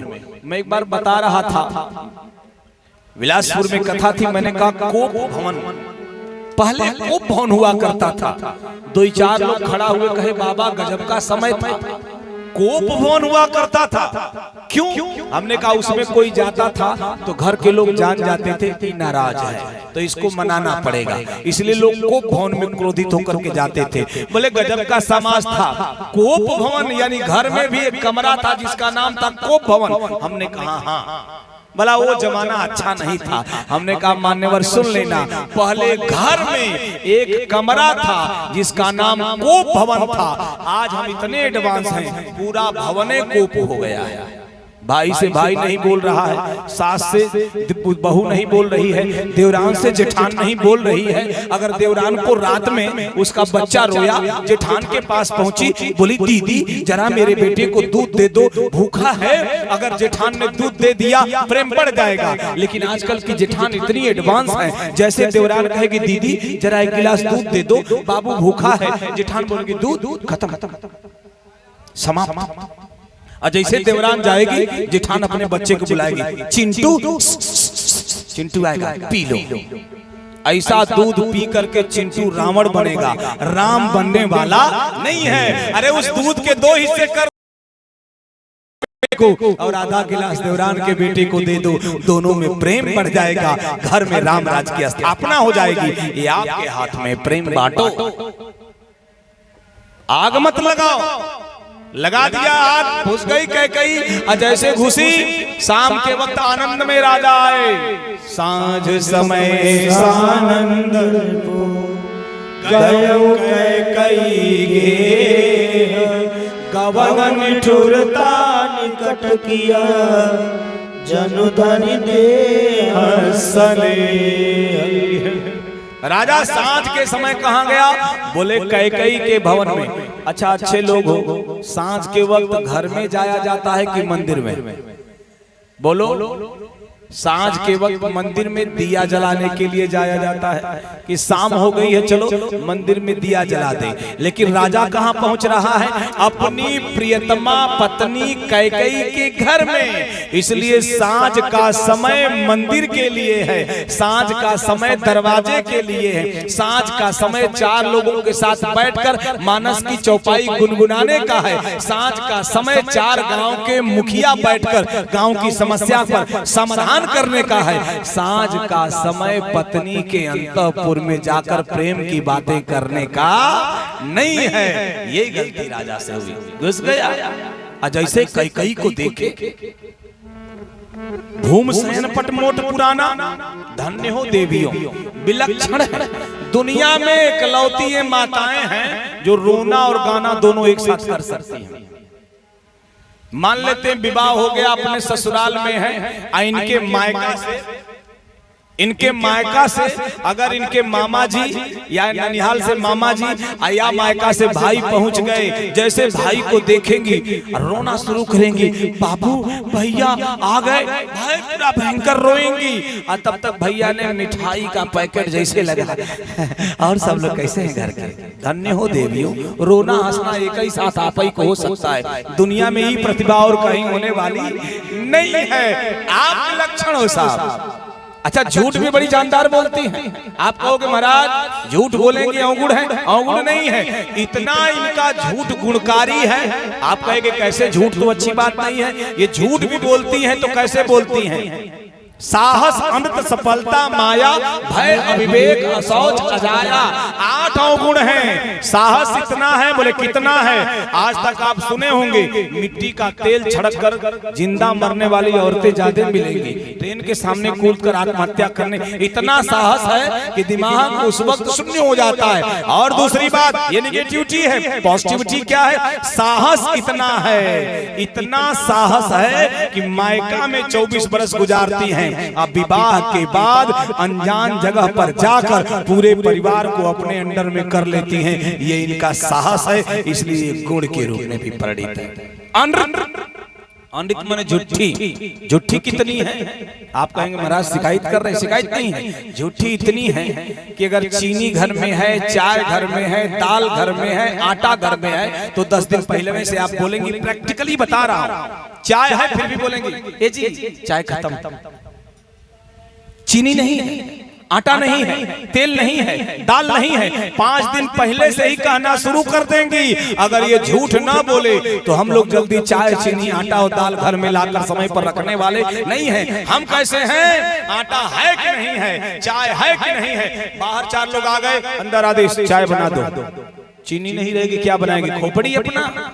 इसलिए जानती हैं कि हमारे ही सर पे समस्या है, इसलिए 5 दिन पहले से झूठ बोलना शुरू कर दो कि चाय नहीं है, चीनी नहीं है, दाल नहीं है, आटा नहीं है। इसलिए झूठ इनका गुणकारी है। चप्पल कितनी है? बोले इतनी चप्पल मानी बड़ी तेज।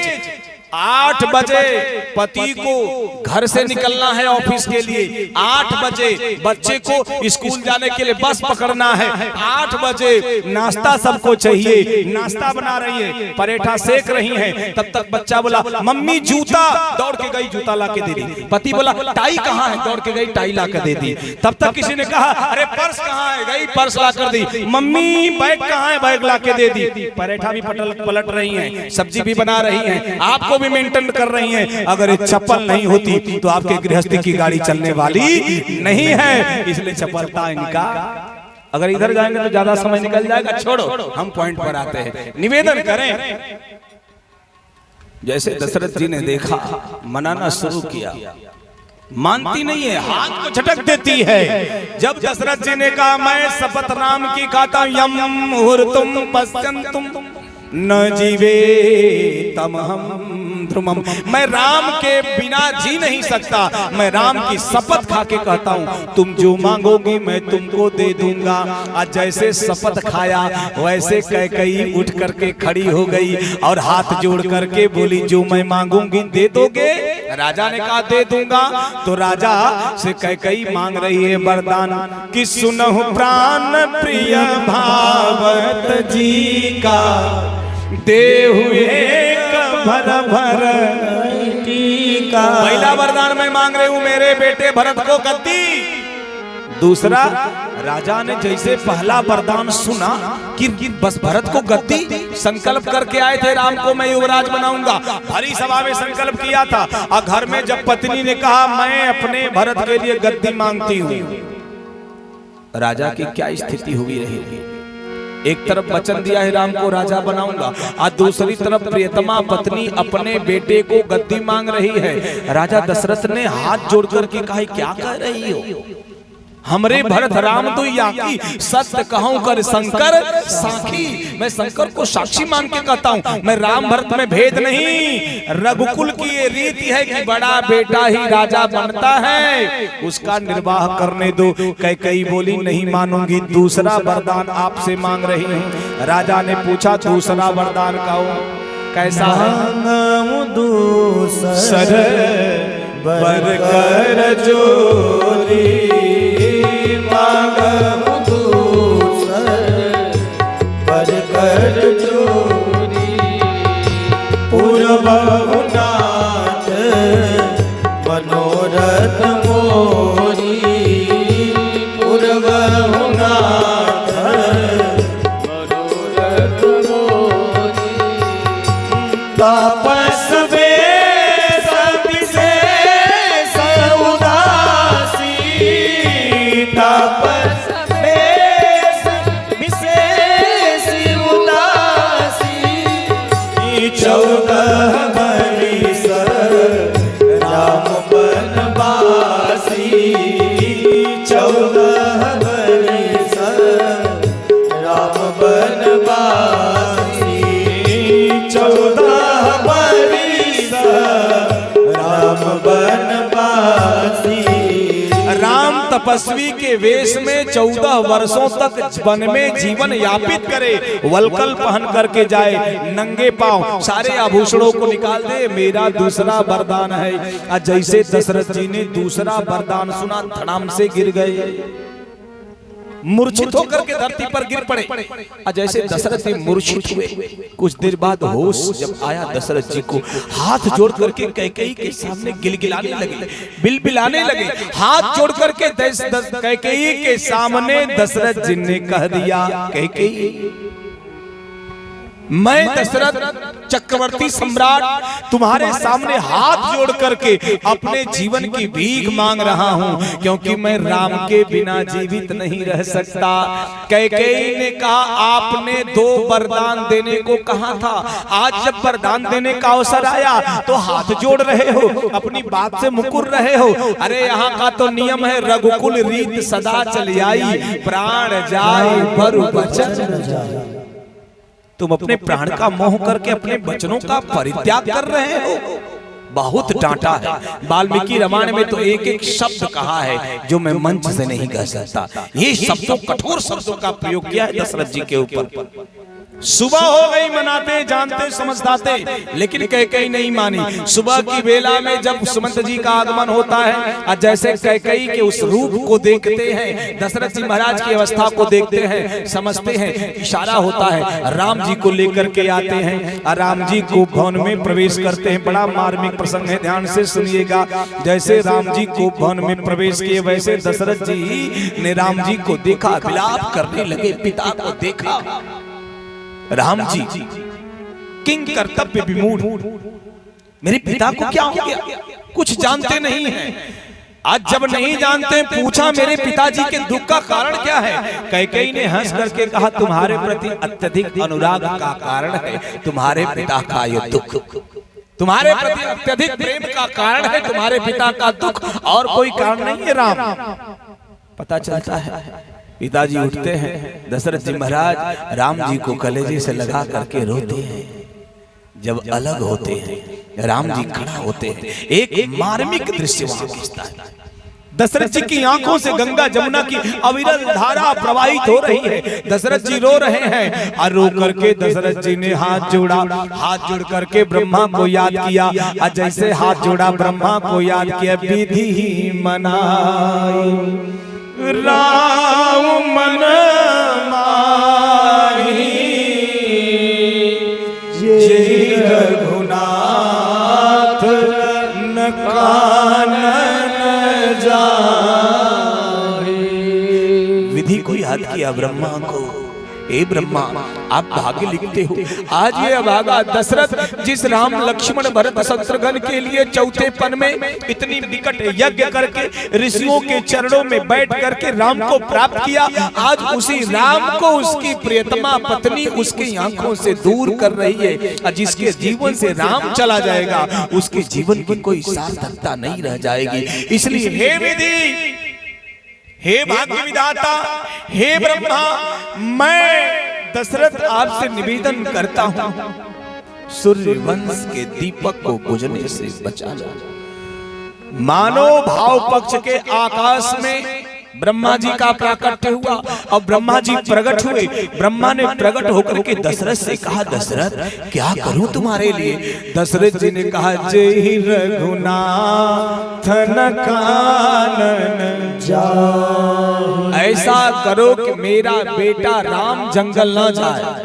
सुन लेना श्रोता, भगवान पाहन बर्री अन्य अन्य क्षेत्रों से पधारे हुए, बिचुआ से लेके गजपुर से, सांगा खेड़ा से लेके तमाम लोग आ रहे हैं। सुनना, आज त्रेता का एक चक्रवर्ती सम्राट जो पिता भी है, आज एक बाप ब्रह्मा जी से हाथ जोड़ करके एक ही निवेदन कर रहा है कि मेरा बेटा राम जंगल न जाए। आज जैसे निवेदन किया ब्रह्मा जी ने दशरथ से कहा, दशरथ हमसे जो उम्मीद किए हो ये मैं नहीं कर सकता। अच्छा, तो मेरी उम्मीद किससे पूरी होगी। कहा मैं जन्म का देवता हूं, मैं भाग्य लिख चुका हूं। और दूसरी बात, जिसके बारे में कह रहे हो उसकी भाग्य लिखना मेरे बस की बात नहीं है। हर इच्छा ये भगवान की इच्छा है। उर प्रेरक रघुवंश विभूषण, सबके हृदय में परमात्मा राम प्रेरणा देते हैं। और मैं राम के विपरीत कैसे जा सकता हूं। मैं जानता हूं ये बन जाने की सारी व्यवस्था स्वयं प्रभु श्री राम की है, मैं कुछ नहीं कर सकता। तो कौन कर सकता। बोले दुनिया का एक ही देवता है जो भाग्य बदलता है। बताओ कौन देवता है। दुनिया का एक देवता है जो भाग्य बदलता। वो देवता का नाम क्या है। देवाधिदेव महादेव। सिवाय भगवान शंकर के कोई भाग बदलने वाला नहीं। एक बार हम 2 वर्ष पहले विश्वनाथ जी में दर्शनार्थ गए और जब दर्शन करने के लिए विश्वनाथ जी के मंदिर में प्रवेश हुआ तब तक आवाज आई, बड़ी विचित्र आवाज। हम लोग मंत्र पढ़ रहे थे, सानंदमानंद वने वसंतम आनंद गंधम हत पाप वृंदम वाराणसी नाथ मनाथ नाथम श्री विश्वनाथम शरणं प्रपद्ये श्री विश्वनाथम शरणं प्रपद्ये। हे विश्वनाथ, मैं आपके शरणों में पतित पाद हूँ। हम लोग पढ़ रहे थे तब तक पीछे से कान में आवाज आई। पीछे मुड़े देखे, कम से कम 100 के संख्या में दक्षिण भारत की माताएं और वहां के पुरुष मंत्र नहीं पढ़ रहे, ऐसे अंगुली को किया। हमने कहा ये कौन सा मंत्र है? शंकराचार्य बगल में थे, बोले शंकर जी को प्रसन्न करने के लिए दक्षिण भारतीय ऐसी ध्वनि निकालते हैं जो डमरू से और शंख से मिलती जुलती है कि शंकर जी प्रसन्न होंगे। हमने कहा इकलौते देवता हैं जो ऐसे करने पर भी प्रसन्न होते हैं। दुनिया के इकलौते देवता भगवान शंकर हैं जो एप्लीकेशन बाद में पढ़ते हैं, साइन पहले कर देते हैं। जैसे एप्लीकेशन पढ़ा तुरंत साइन, बाद में भगवान शंकर। एक बात आती है, एक व्यक्ति ने हमसे कहा शंकर जी की इतनी बखान कर रहे हो। अरे वही शंकर भगवान ना जिन्होंने भस्मासुर को आशीर्वाद दिया कि जिसके सर पे हाथ रखोगे भस्म हो जाएगा। हमने कहा जी वही शंकर भगवान। बोले ऐसे कौन सा देवता होगा जो ऐसा वरदान देगा कि स्वयं वरदान में फंस जाएगा, अब भागना पड़ेगा कि भस्मा हाथ न रख दे, मैं भस्म हो जाऊंगा। सुन लेना, हमने कहा अल्प बुद्धि को लेकर के ज्ञान की पराकाष्ठा की बात करने वाले देवाधिदेव शशांक शेखर भूत भावन भयंकर भयंकर पिनाकधारी आस्तोष देवाधिदेव महादेव की व्याख्या आपके बस की बात नहीं है। भगवान शंकर ने वरदान दिया भस्मासुर को, जिसके सर पे हाथ रखोगे भस्म हो जाएगा। और भगवान शंकर पर भी वो आजमाना चाहा, प्रैक्टिकल करना चाहा, प्रमाण देखना चाहा। जैसे हाथ बढ़ाया शंकर जी भगे, इसीलिए भगे कि जल के भस्म हो जाएंगे ना। शंकर जी जानते हैं मैं शाश्वत हूँ, मैं नित्य हूँ, मैं सनातन हूँ, मैं जन्मा हूँ, मेरी मृत्यु नहीं हो सकती। अगर अनजाने में भी भस्मा मेरे सर पे हाथ रखेगा तो मैं भस्म नहीं हो पाऊंगा। अरे शंकर इसलिए नहीं भगे कि मैं भस्म हो जाऊंगा, इसलिए भगे कि मेरे वरदान की लाज बच जाए, ये झूठा न हो जाए, इसलिए शंकर जी भगे हैं। भस्म करने की वजह से नहीं भगे। शास्त्र को जानना है तो बड़ी गहराई से पढ़ना पड़ेगा, तब शास्त्र जाना जाएगा। बिना जाने कोई कमेंट नहीं पास किया जाना चाहिए। निवेदन करूं, शंकर जी को याद करो। और जैसे कहा शंकर जी को याद करो तो हाथ जोड़ा भगवान शंकर के लिए और याद कर रहे हैं कौन? राजा दशरथ जी महाराज। उस भवन में बोलो महेश सुमिरी महेश कहीं बहोरी अविनती सुनहु सदा शिव मोरी। आशुतोष तुम अवधरदारी आरती हरहु दीन जन जानी। हाथ जोड़ा सुमरी महेश कहीं निहोरी बिनती सुनो सदाशिव। ए सदाशिव भगवान शंकर मेरी बिनती सुनो। भगवान शंकर प्रकट बरमरोही दशरथ, बरमरोही दशरथ जी ने कहा आशुतोष तुम अवधरदानी आरती हरहु दीन जन जानी। आशु माने होता है तुरंत, आशु का मतलब होता है तुरंत, आतोष का मतलब होता है प्रसन्न होना। जो तुरंत प्रसन्न होता है उसको कहते हैं आशुतोष। यानी आप तुरंत प्रसन्न होते हो। इस दशरथ के ऊपर भी प्रसन्न हो जाओ। शंकर जी ने कहा मांगो, क्या मांगते हो दशरथ? दशरथ जी ने हाथ जोड़ करके कहा तुम प्रेरक सबके असमति राहि दे, वचन तज रहि घर परिहर शील सने। आप सबके हृदय में प्रेरणा देते हो, इसलिए मेरे राम के हृदय में प्रेरणा दो। कौन सी? राम मेरा प्रेम मेरे सील का परित्याग कर दे और मेरी बात न मार करके जंगल न जाए, अयोध्या में रहे। त्रेता का बाप शंकर जी से, ब्रह्मा से, संतों से, महात्माओं से, विमलात्माओं से, हुतात्माओं से, यज्ञों में बड़े बड़े महापुरुषों के चरणों में गिरता है, गिर करके कहता है एक निवेदन, मुझे एक वरदान दे दीजिए, मेरा बेटा राम मेरी एक बात न माने। ये त्रेता का बाप है जो शंकर जी से और ब्रह्मा जी से रो रहा है और कह रहा है कि मेरा बेटा राम मेरी एक बात न माने।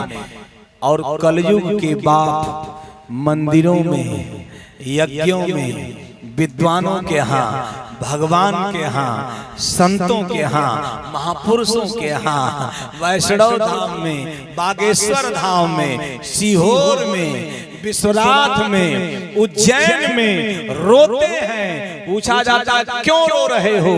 बोले ऐसी कृपा कर दो कि मेरा बेटा कम से कम मेरी एक बात मान जाए। यही अंतर है त्रेता के बाप में और कलयुग के बाप में। कलयुग का बाप रो रहा है कि मेरा बेटा मेरी एक बात मान जाए, और त्रेता का बाप रो रहा है कि मेरा बेटा मेरी एक बात न माने। कहां चल रहे हैं? कहां जी रहे हैं? किस युग में चल रहे हैं? शंकर जी ने हंस करके कहा दशरथ रही न आरत के चित्त चेतु, आर्त आदमी का चित्त और चेतना दोनों चली जाती है, तुम्हारे चित्त में चेतना नहीं रह गई। तुम क्या कह रहे हो जानते हो? दशरथ जी ने कहा जानता हूं। कहा तुम्हारा यश चला जाएगा? कहा चला जाए। कहा नरक मिलेगा? कहा मिल जाए। अरे कहा लोग तुम्हारे ऊपर हंसेंगे? हंस लें। शंकर जी ने कहा तू चाहता क्या है? कहा राम मेरे आंख से ओझल न हो ये चाहता हूं। अरे दुनिया छूट जाए लेकिन मैं राम को न छोड़ू, ये प्रेम है। इसको प्रेम कहते हैं। दुनिया के लोग कुछ कहते हैं। अच्छा कितने लोग परिक्रमा किए हैं? जरा हाथ उठाएं। अच्छा बाकी लोग नहीं किए हैं? जितने लोग नहीं किए हैं वो लोग हाथ उठाएं। परिक्रमा आप नहीं किए हैं? ईमानदार लोग बैठे हैं। जो परिक्रमा किए हैं वो हाथ उठाएं, जरा मैं जानना चाहता हूं।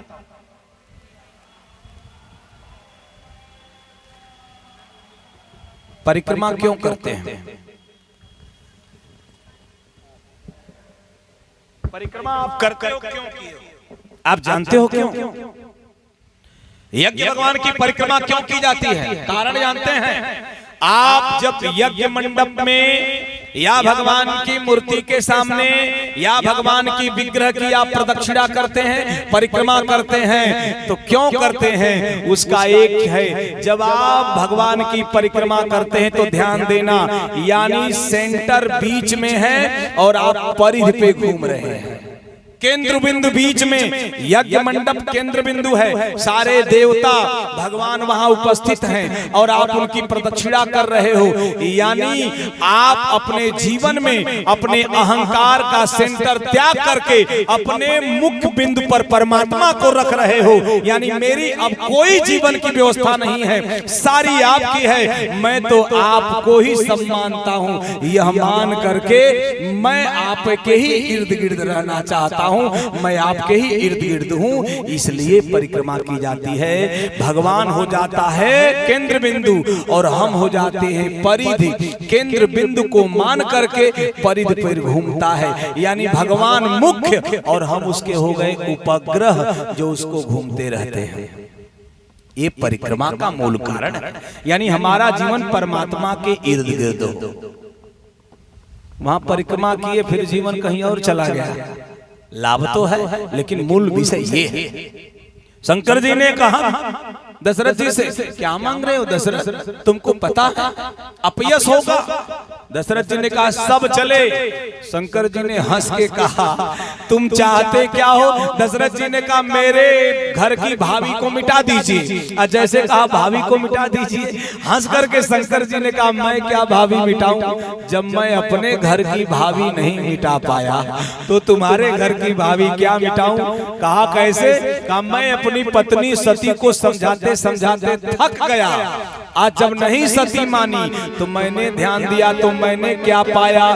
तो मैंने पाया होई है वही जो राम रचिरा का, होई है सोई जो राम रचिरा का।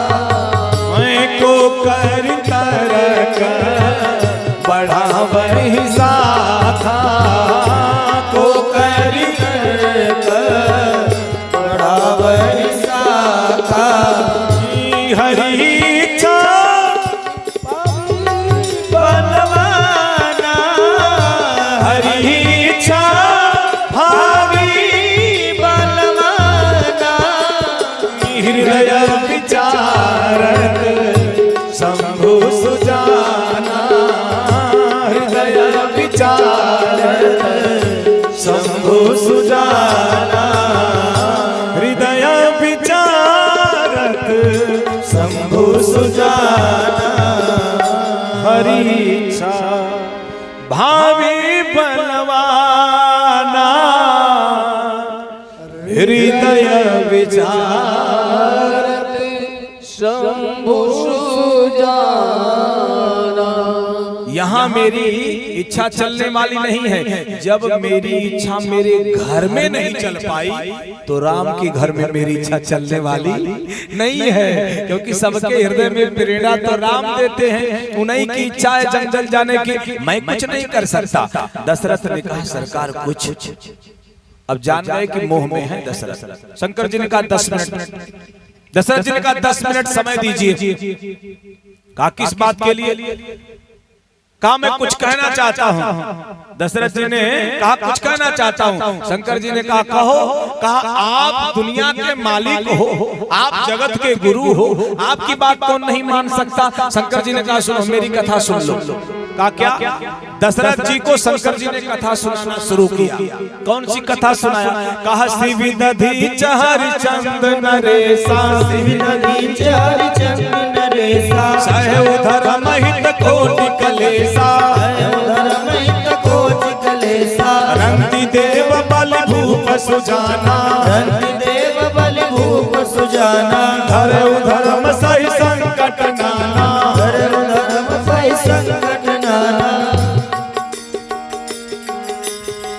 ये महात्माओं ने धर्म को धारण किया, संकट सहा, धर्म को नहीं छोड़ा।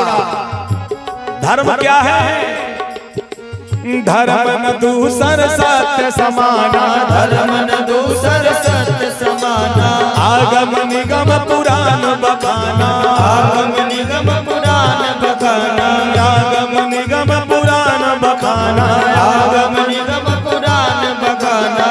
धर्म न दूसर सत्य समाना, धर्म न दूसर सत्य समाना। आगम निगम पुराण बखाना।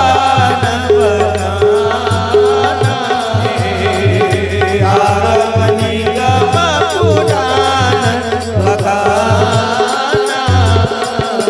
सत्य से बड़ा कोई धर्म नहीं है। आज तुमने वचन दिया है रघुकुल रीति सदा चली आई, प्राण जाई पर वचन न जाए। ये रघुकुल की रीति है और अपना वचन तोड़ रहे हो। दशरथ जी ने कहा सरकार कुछ समय दीजिए, सोच के बताता हूँ। शंकर जी ने कहा लो। दशरथ जी आंख मुदे सोचने लगे। कुछ देर बाद जब आंख खोले, शंकर जी ने कहा आंख मत खोल, मुख खोल। राम जंगल जाए, अयोध्या रहे।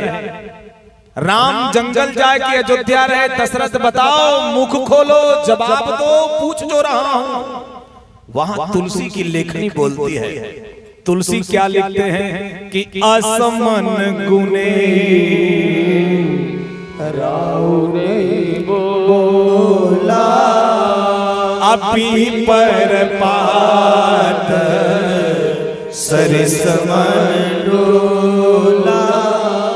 राजा ने मन में सोचा, राजा मन में सोच रहे हैं, मुख से नहीं, असमन गुने उराव नहीं बोला, पीपल पात सरिस मन। जैसे पीपल का पत्ता हिलता है वैसे राजा का मन हिल गया। पहले मन था राम अयोध्या रहे, जंगल न जाए, अब मन हो गया राम का जंगल ही जाना ठीक है। सुकृति मिल गई, राम को जंगल जाने की सुकृति मिल गई।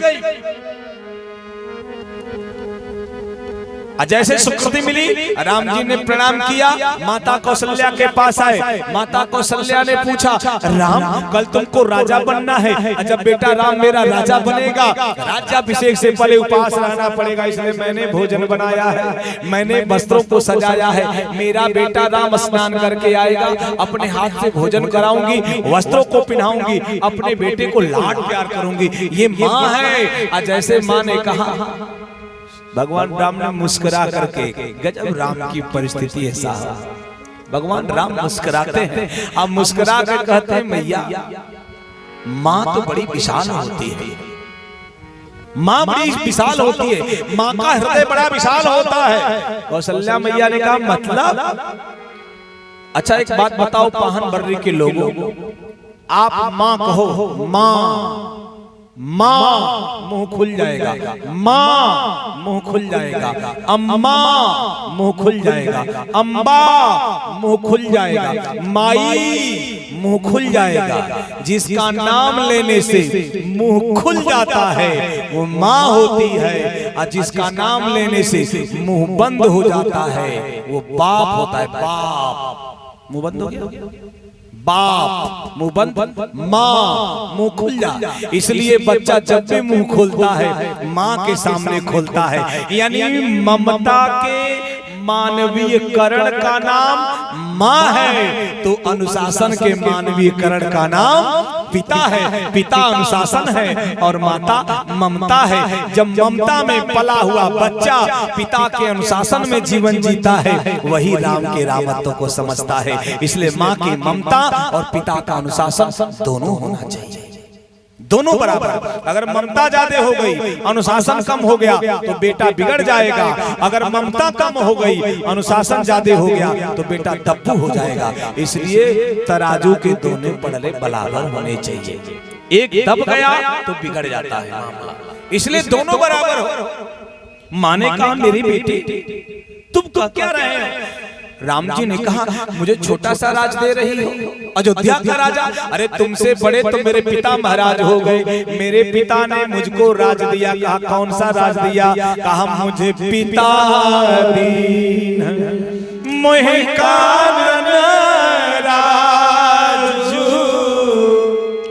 जहाँ सब भांति मोर बड़।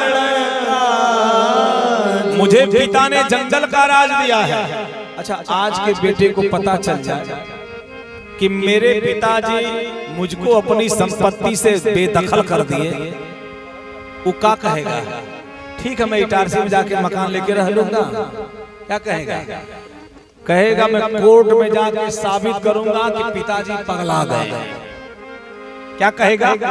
कि कोर्ट में जाकर साबित करूंगा पिताजी पगला गए हैं। मुकदमा कर देगा, मेडिकल बनवाएगा और आपको पागल साबित करेगा, और वो भी राम की कथा सुनेगा तो तरस आता है। इस कथा सुनने का कोई मतलब नहीं है। अरे जो माता को माता नहीं जान पाया, वो जो है विधाता को नहीं जान सकता। जो पिता को पिता नहीं जान पाया, वो कभी जगत पिता को जानने वाला नहीं है। इसलिए माँ को जानो और पिता को जानो, तब जीवन में राम जी का प्रादुर्भाव होगा। जो माँ नहीं जान पाया वो जगत पिता को नहीं जान सकता। ये प्रक्रिया है, ये सीढ़ी है, जानो उसको। मुझे राम जी ने माँ को समझाया, माँ को बताया तो राम माता कौशल्या ने एक बड़ी ऊंची बात कहा।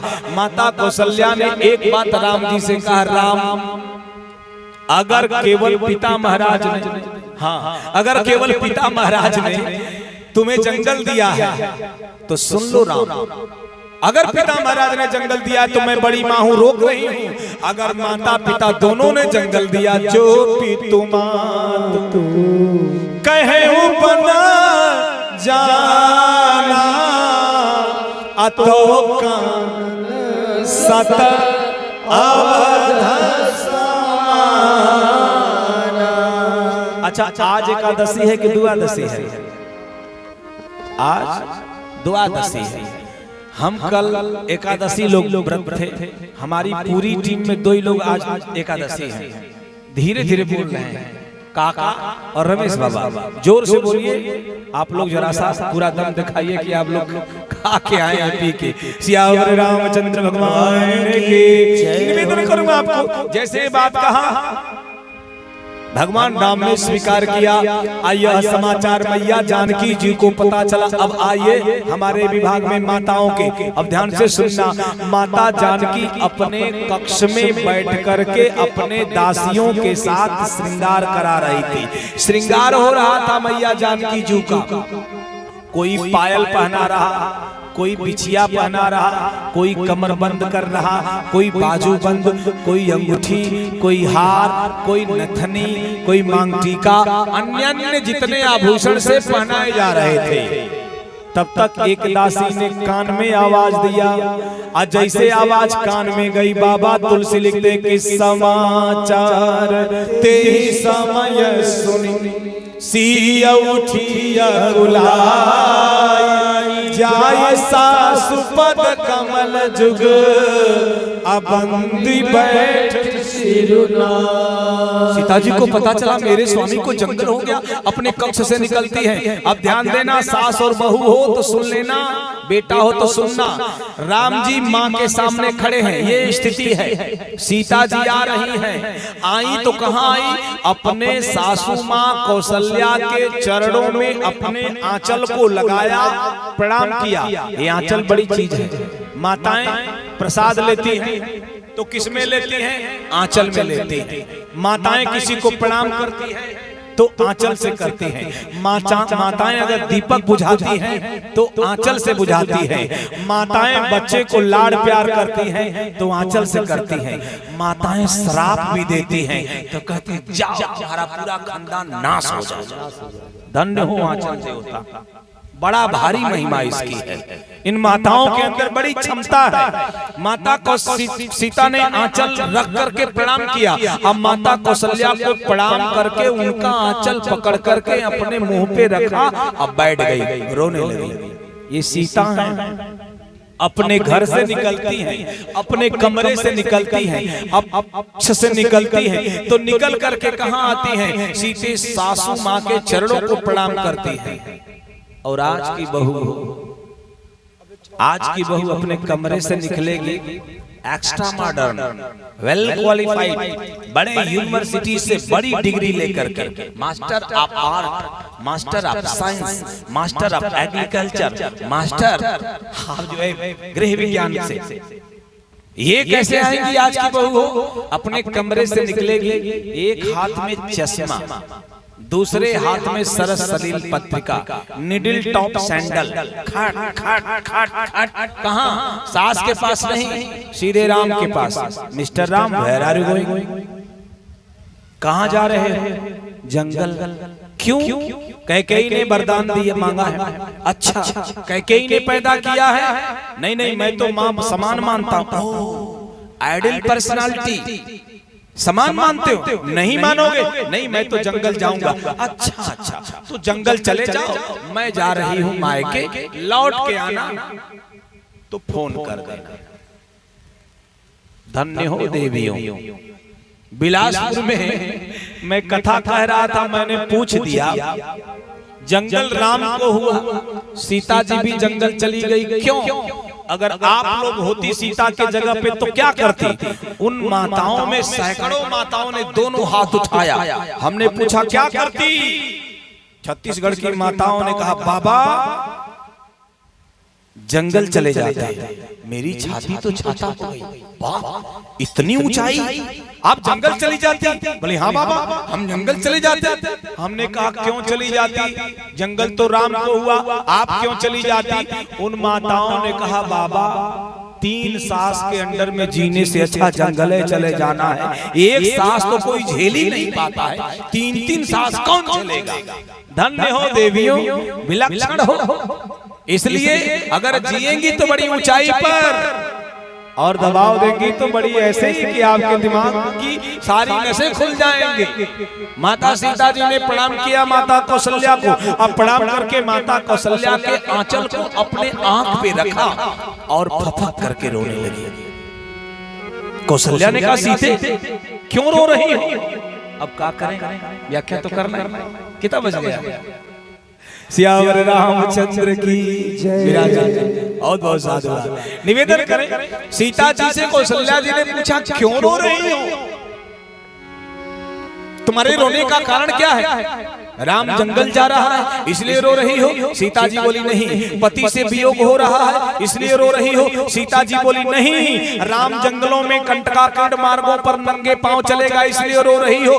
नहीं। राम को समय पर भोजन नहीं मिलेगा इसलिए रो रही हो? नहीं। साग कंदमूल खाना पड़ेगा इसलिए रो रही हो? नहीं। पत्ते पर सोना पड़ेगा इसलिए रो रही हो? नहीं। तब क्यों रो रही हो सीता?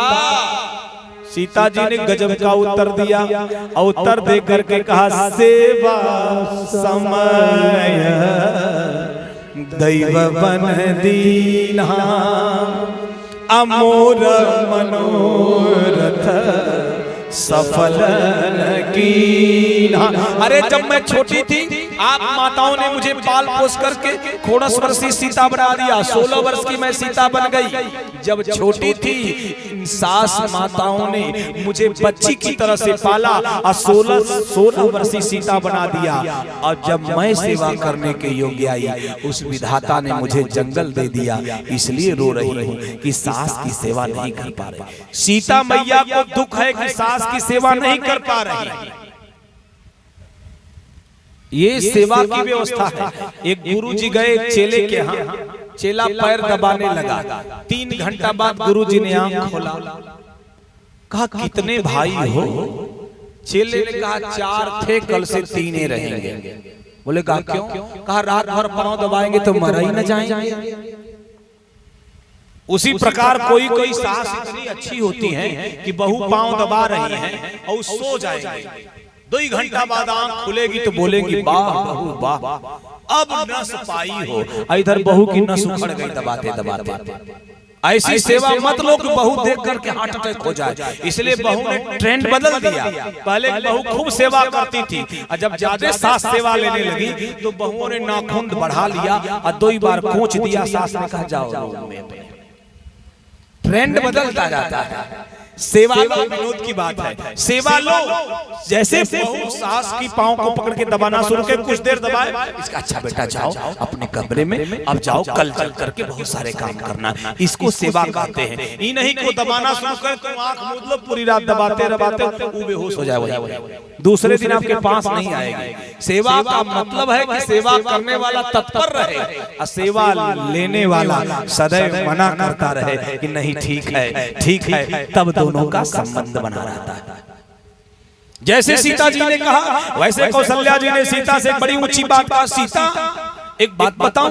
हाँ। कहा तू जंगल जाएगी? हाँ। क्यों जाएगी? कहा इसलिए जाऊंगी कि मेरे स्वामी जा रहे हैं। अरे जंगल राम को मिला है, तुम्हें जाने की क्या जरूरत है? सीता जी ने कहा मैया जब मेरा विवाह हो रहा था तो एक संस्कार होता है, हमारे उत्तर प्रदेश में होता है, बिहार में होता है, पता नहीं आपके यहाँ होता है कि नहीं होता है। हमारे यहाँ एक संस्कार होता है, लावा परछा जाता धान का होता है। आपके यहाँ पता नहीं क्या कहते हैं लावा परछना। हमारे यहाँ धान के ऊपर बालू डालकर उसको गर्म किया जाता है, लवा में बनता है और उसको सूप जो है उससे करके दूसरे सूप में दिया जाता, फिर ऐसे करके वहां से यहाँ आता। ये प्रक्रिया होती है। आपके यहाँ कैसे होती है हम नहीं जानते। सीता जी ने कहा धान का लवा परछा जाता है। बोले धान का लवा क्यों परछा जाता है, कौशल्या ने पूछा। सीता जी ने उत्तर दिया 3 चीजें एक हैं। बोले कौन कौन सी चीजें? बोले धान, संत और बेटी, ये तीनों एक होते हैं। कहा कैसे एक होते हैं? बोले धान छीटा कहीं और जाता, रोपा कहीं और जाता, संत पैदा कहीं और होता, कर्म कहीं और हो करता, बेटी पैदा कहीं और होती और घर कहीं और बसाती, इसलिए धान, संत और बेटी ये तीनों एक हैं। धान का लवा परछा जाता। बोले क्यों? मखाना का लवा क्यों नहीं परछा जाता? मक्का का लवा क्यों नहीं परछा जाता? धान का लवा क्यों? बोले धान में 2 हिस्से होते हैं काका, एक चावल एक भूसी। धान के 2 हिस्से, एक चावल एक भूसी, इसी में एक पति और एक पत्नी। मैं आपसे पूछूं पाहन बर्री के लोगों से कि आप चावल हो कि भूसी? जरा बताओ हाथ उठा। क्या हो? चावल। रमेश बाबू बोल रहे हैं चावल। आप क्या हो? जोर से बोलो। चावल की भूसी? बोलो भाई संवाद के साथ, बड़ी अच्छी बात बताएंगे। क्या हो, चावल हो की भूसी? चावल। बोले चालाक लोग हैं, बोले बोल के फंस न जाए महाराज, फंसा न दे। चावल पुरुष और भूसी स्त्री। पुरुष और पत्नी में, पति और पत्नी में ही बात को लेकर के तर्क हुआ। पत्नी ने पूछा क्या है? पति ने कहा मैं चावल हूँ, तुम भूसी हो, तुम सड़क पे फेंक दी जाती हो। अगर मैं भूखा बासमती हूँ तो बढ़िया पैकेट में बंद होकर हाई प्रोफाइल फैमिली में जाता हूँ, कटता हूँ, लोग खाते हैं, आनंद आता है, और तुम सड़क पे फेंकी रहती हो। पत्नी भी बड़ा पाहन बर्री में सत्संग सुनी थी। पत्नी ने कहा मैं मानती हूँ कि मैं चावल हूँ, भूसी हूँ, आप चावल हो, लेकिन मैं हूँ तो आपके वंश की वृद्धि है, मैं नहीं तो आपका वंश बढ़ने वाला नहीं। पति ने कहा वो कैसे? तो उस पत्नी ने कहा स्वामी इस साल जून के महीने में खेत में चावल छींट करके आइएगा और दिसंबर में कंपाइन लेके जाइएगा, खेत में एक भी धान मिलने वाला, क्योंकि भूसी नहीं है। पत्नी बोली मैं भूसी हूँ लेकिन मैं हूँ तो आपका वंश है, अब मैं नहीं तो आपका वंश चलने वाला, इसीलिए धान का लवा परछा जाता। और दूसरी बात पत्नी ने कहा मैं हूँ तो आपकी सुरक्षा है। कहा कैसे? कहा जब धान कूटा जाएगा, कहा चावल पैक हो जाएगा, भूसी फेंक दी जाएगी, कहाँ जाएगी? बोले हाई प्रोफाइल फैमिली में जाएगी, अरिस्टोक्रेट फैमिली में जाएगी, कट होगा, चावल को धुला जाएगा, प्रेशर कुकर में रख करके आज चूल्हे पर रखकर इतना आंच दी जाएगी कि आपकी भी भूसी छूट जाएगी। तो मैं हूँ तो आपकी सुरक्षा है।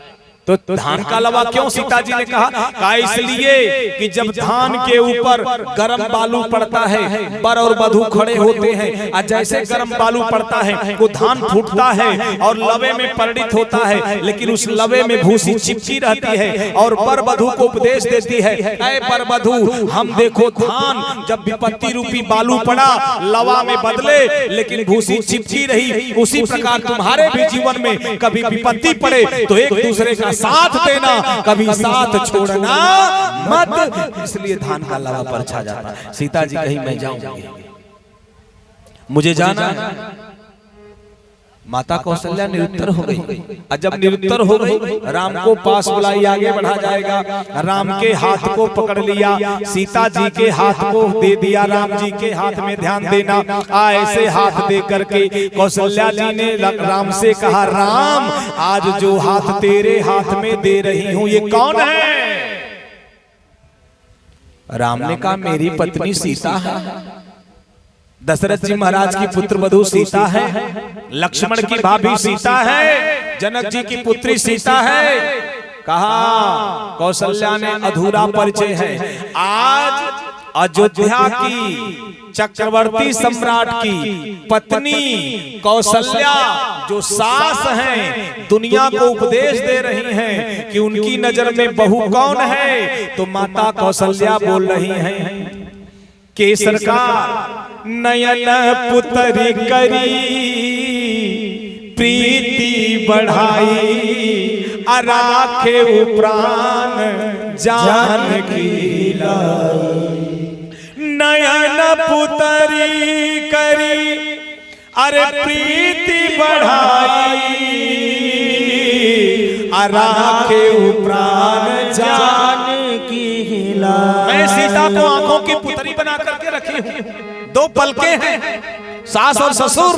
अगर सीता पर कोई विपत्ति आएगी तो ये राम ये मत समझना, ये जानना कहा पलंग पीठ तज गोद हिलोरा, पलंग पीठ तज गोद हिलोरा, सियन दीन पगयवन कठोरा, सियन दीन पगयवन कठोरा, जीवन मूरि जिग जुगवत रहो, जीवन मूरि जिग जुगवत रहो, दीप बात टारन नहीं कहो, दीप बात टारन सोई सिया जाना चाहती बन साथा, सोई सिया जाना चाहता बन साथा, आय सुखा होई रघुनाथा, आय सुखा होई रघुनाथा। अगर सीता के पाँव में कांटा चुभा तो ये मत समझना सीता के पाँव में चुभा, ये जानना तुम्हारी माता कौशल्या के आंख में लगा है। ये सास का बहू के प्रति प्रेम। राम जी ने कहा मैया ध्यान दूंगा, प्रणाम किया, लक्ष्मण जी आए, मनाने का प्रयास किया, लक्ष्मण जी नहीं माने। तीनों दोनों भाई और मैया जानकी जी ये तीनों राजप्रासाद से बाहर निकलते हैं। सुमंत जी राजा के कहने से, दशरथ जी के कहने से रथ लेकर के आते हैं और जैसे रथ पर राम जी बैठ करके आगे बढ़ते हैं, रथ आगे चलता है, राम जी को पीछे से शोर सुनाई देता है।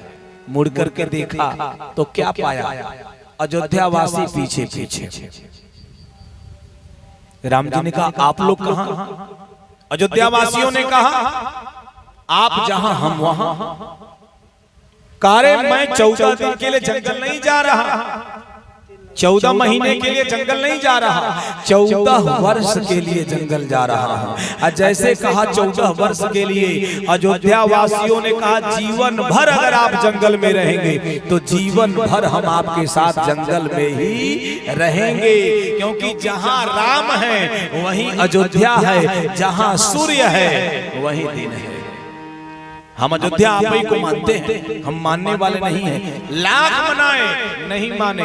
लक्ष्मण जी हंसने लगे। राम जी बोले क्यों हंस रहे हो?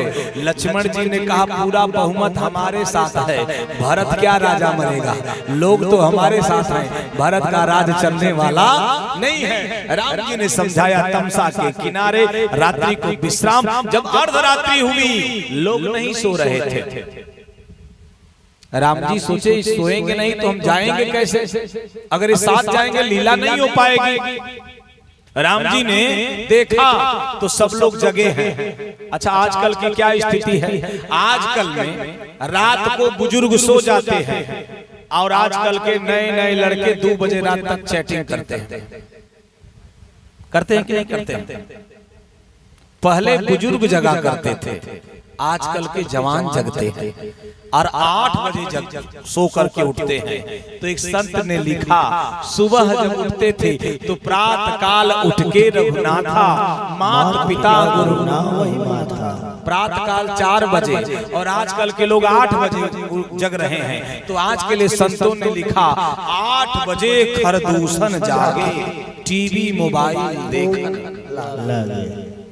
ये खरदूषण है जो 8 बजे जगते हैं, ये कभी सुख देने वाले नहीं है। जगने की व्यवस्था है, रात को सोने की व्यवस्था है, सही समय पर सो और सही समय पर जागो।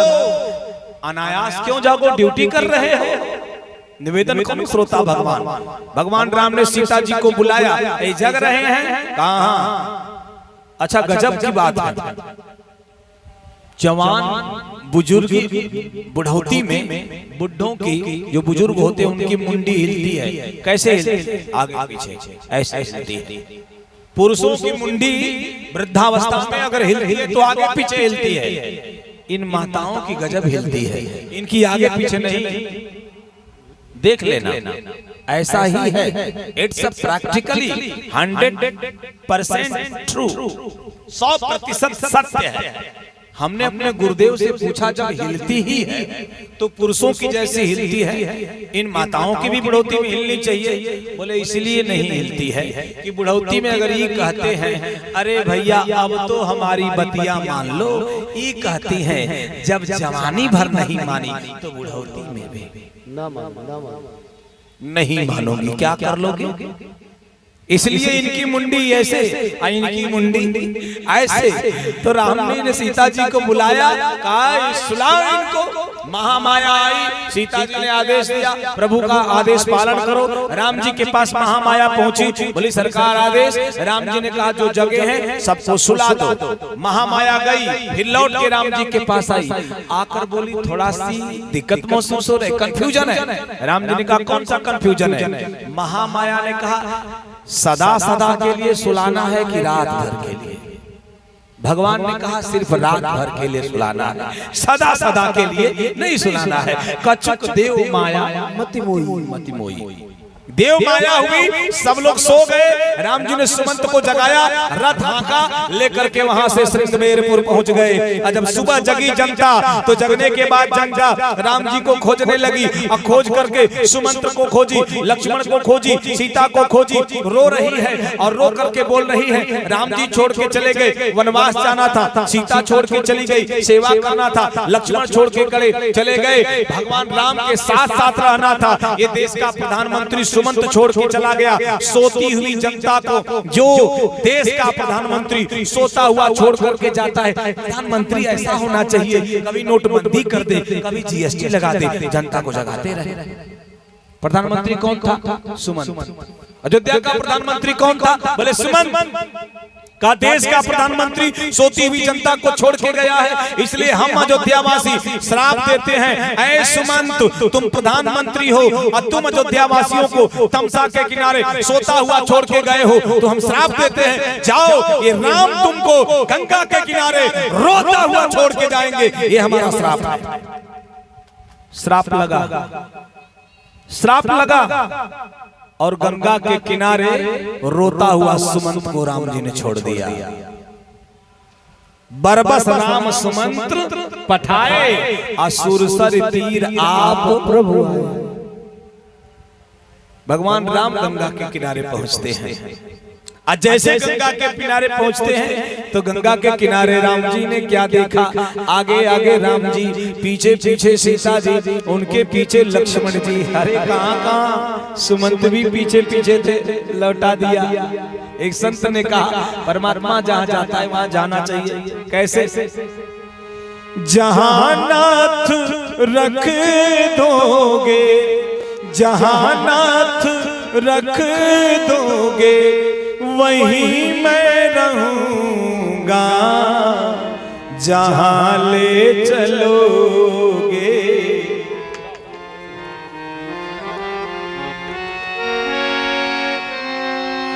जहां नाथ रख दोगे, जहां नाथ रख दोगे, वहीं मैं रहूंगा, जहां ले चलोगे, वहीं मैं चलूंगा, जहां ले चलोगे, वहीं मैं चलूंगा। जहां नाथ रख दोगे, जहां नाथ रख दोगे, वहीं मैं रहूंगा, जहां ले चलोगे, वहीं मैं चलूंगा, जहां ले चलोगे, वहीं मैं चलूंगा।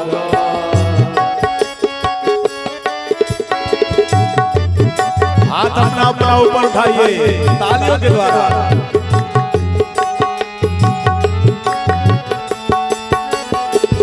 ये जीवन समर्पित चरण में तुम्हारे, तुम ही मेरे सर्वस्व, तुम ही प्राण प्यारे। ये जीवन समर्पित चरण में तुम्हारे, तुम ही मेरे सर्वस्व, तुम ही प्राण प्यारे। तुम्हें छोड़ कर ना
कहना भी होगा ना, कहना भी होगा ना, तो तुमसे कहूँगा जहाँ ले चलोगे वहीं मैं चलूँगा, जहाँ ले चलोगे वहीं मैं चलूँगा।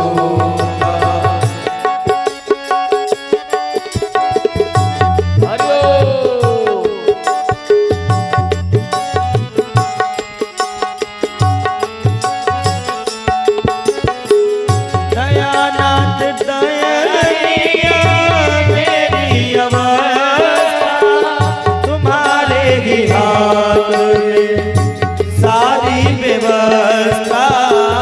दयानाथ दयानिया हमारी अवस्था तुम्हारे ही हाथ में सारी व्यवस्था।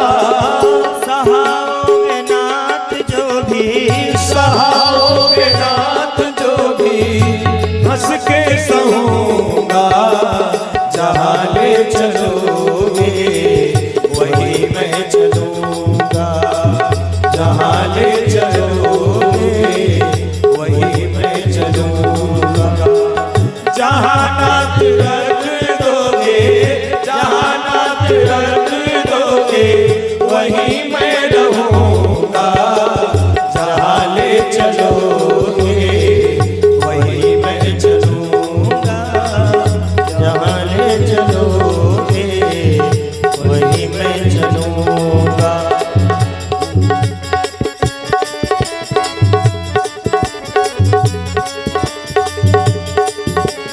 हाथ ऊपर तालियों के द्वारा। तुम्हारे ही दिन है, तुम्हारी ही रातें, कृपानाथ सब है तुम्हारी कृपा से। तुम्हारे ही दिन है, तुम्हारे ही रातें, कृपानाथ सब है तुम्हारी कृपा से। नारायण प्रभु प्रेम, नारायण प्रभु प्रेम, मावन कहूँगा जहाँ ले चलोगे वहीं मैं चलूँगा, जहाँ ले चलोगे वहाँ मैं चलूँगा। जहाँ नाथ रख दोगे, जहाँ नाथ रख दोगे वहीं मैं रहूँगा, जहाँ ले चलोगे वहीं मैं चलूँगा, जहाँ ले चलोगे वहीं मैं चलूँगा, वहीं मैं चलूँगा, वहीं मैं चलूँगा। आदेश्वर भगवान राम जी का सुमंत्र जी नौ चाहते हुए भी गंगा के किनारे से लौटे, वापस अपने रथ के पास, रथ पे चढ़ के जाना चाहते हैं, लेकिन घोड़ों की क्या स्थिति है? घोड़े राम जी को देख करके हिनहिना रहे हैं, रो रहे हैं। पशु पक्षी भी जिनके वियोग में व्यतीत होकर के वेदना को अपने भावनाओं से अभिव्यक्त करते हो, वो सामान्य नहीं होता साहब। आम व्यक्ति की वेदनाओं का एहसास जिसे हो, अंतिम व्यक्ति की वेदना तक पहुंचता है परमात्मा, वो है, वो निराकार नराकार होकर के अंतिम आदमी तक पहुंचता है, उसकी पीड़ा को वहन करता है, उसकी पीड़ा को दूर करता है, तब वो कीर्तनीय होता है। कथित ज्ञान चमत्कृत कर सकता है, कथित ज्ञान चमत्कृत कर सकता है, लेकिन आचरित ज्ञान ही परिवर्तित करता है। जिस ज्ञान का आचरण में प्रयोग नहीं है, उस ज्ञान का कोई मतलब नहीं है, आचरण में आना चाहिए। और भारत चरण की पूजा नहीं करता, आचरण की पूजा भारत करता है। जय जय। चरण की पूजा नहीं करता, आचरण की पूजा करता है भारत। इसलिए निवेदन करूं श्रोता भगवान, संचालक जी कहाँ हैं? संचालक जी जहां भी हो, आने का कष्ट करें। निवेदन करूं, बड़े ध्यान से सुनिएगा। सुमंत जैसे सत्ता के शीर्ष पर प्रधानमंत्री के पद पर अभिव्यक्त उनकी भावनाओं को भगवान ने नहीं समझा और वो चलना चाहते थे। उनकी मांग को परमात्मा ने ठुकरा दिया और ठुकरा करके बताया, सत्ता के शीर्ष पर बैठे हुए लोगों की भी मैं नहीं सुनता, मैं अपने घर में झोपड़ी में नमक रोटी खाने वाले की भी सुनता हूँ, क्योंकि मैं अंतिम आदमी की वेदना तक पहुँचता हूँ। सुमंत की बात को नहीं माना, अनिहोरा कर रहे हैं किससे, कहा मांगी नाव न केवट अकही तुम्हार मरम में जाना। केवट कौन है? केवट कौन है?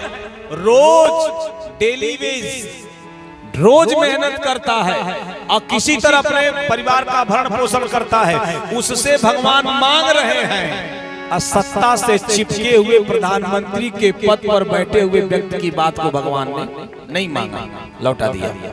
ये राम है, ये राम है।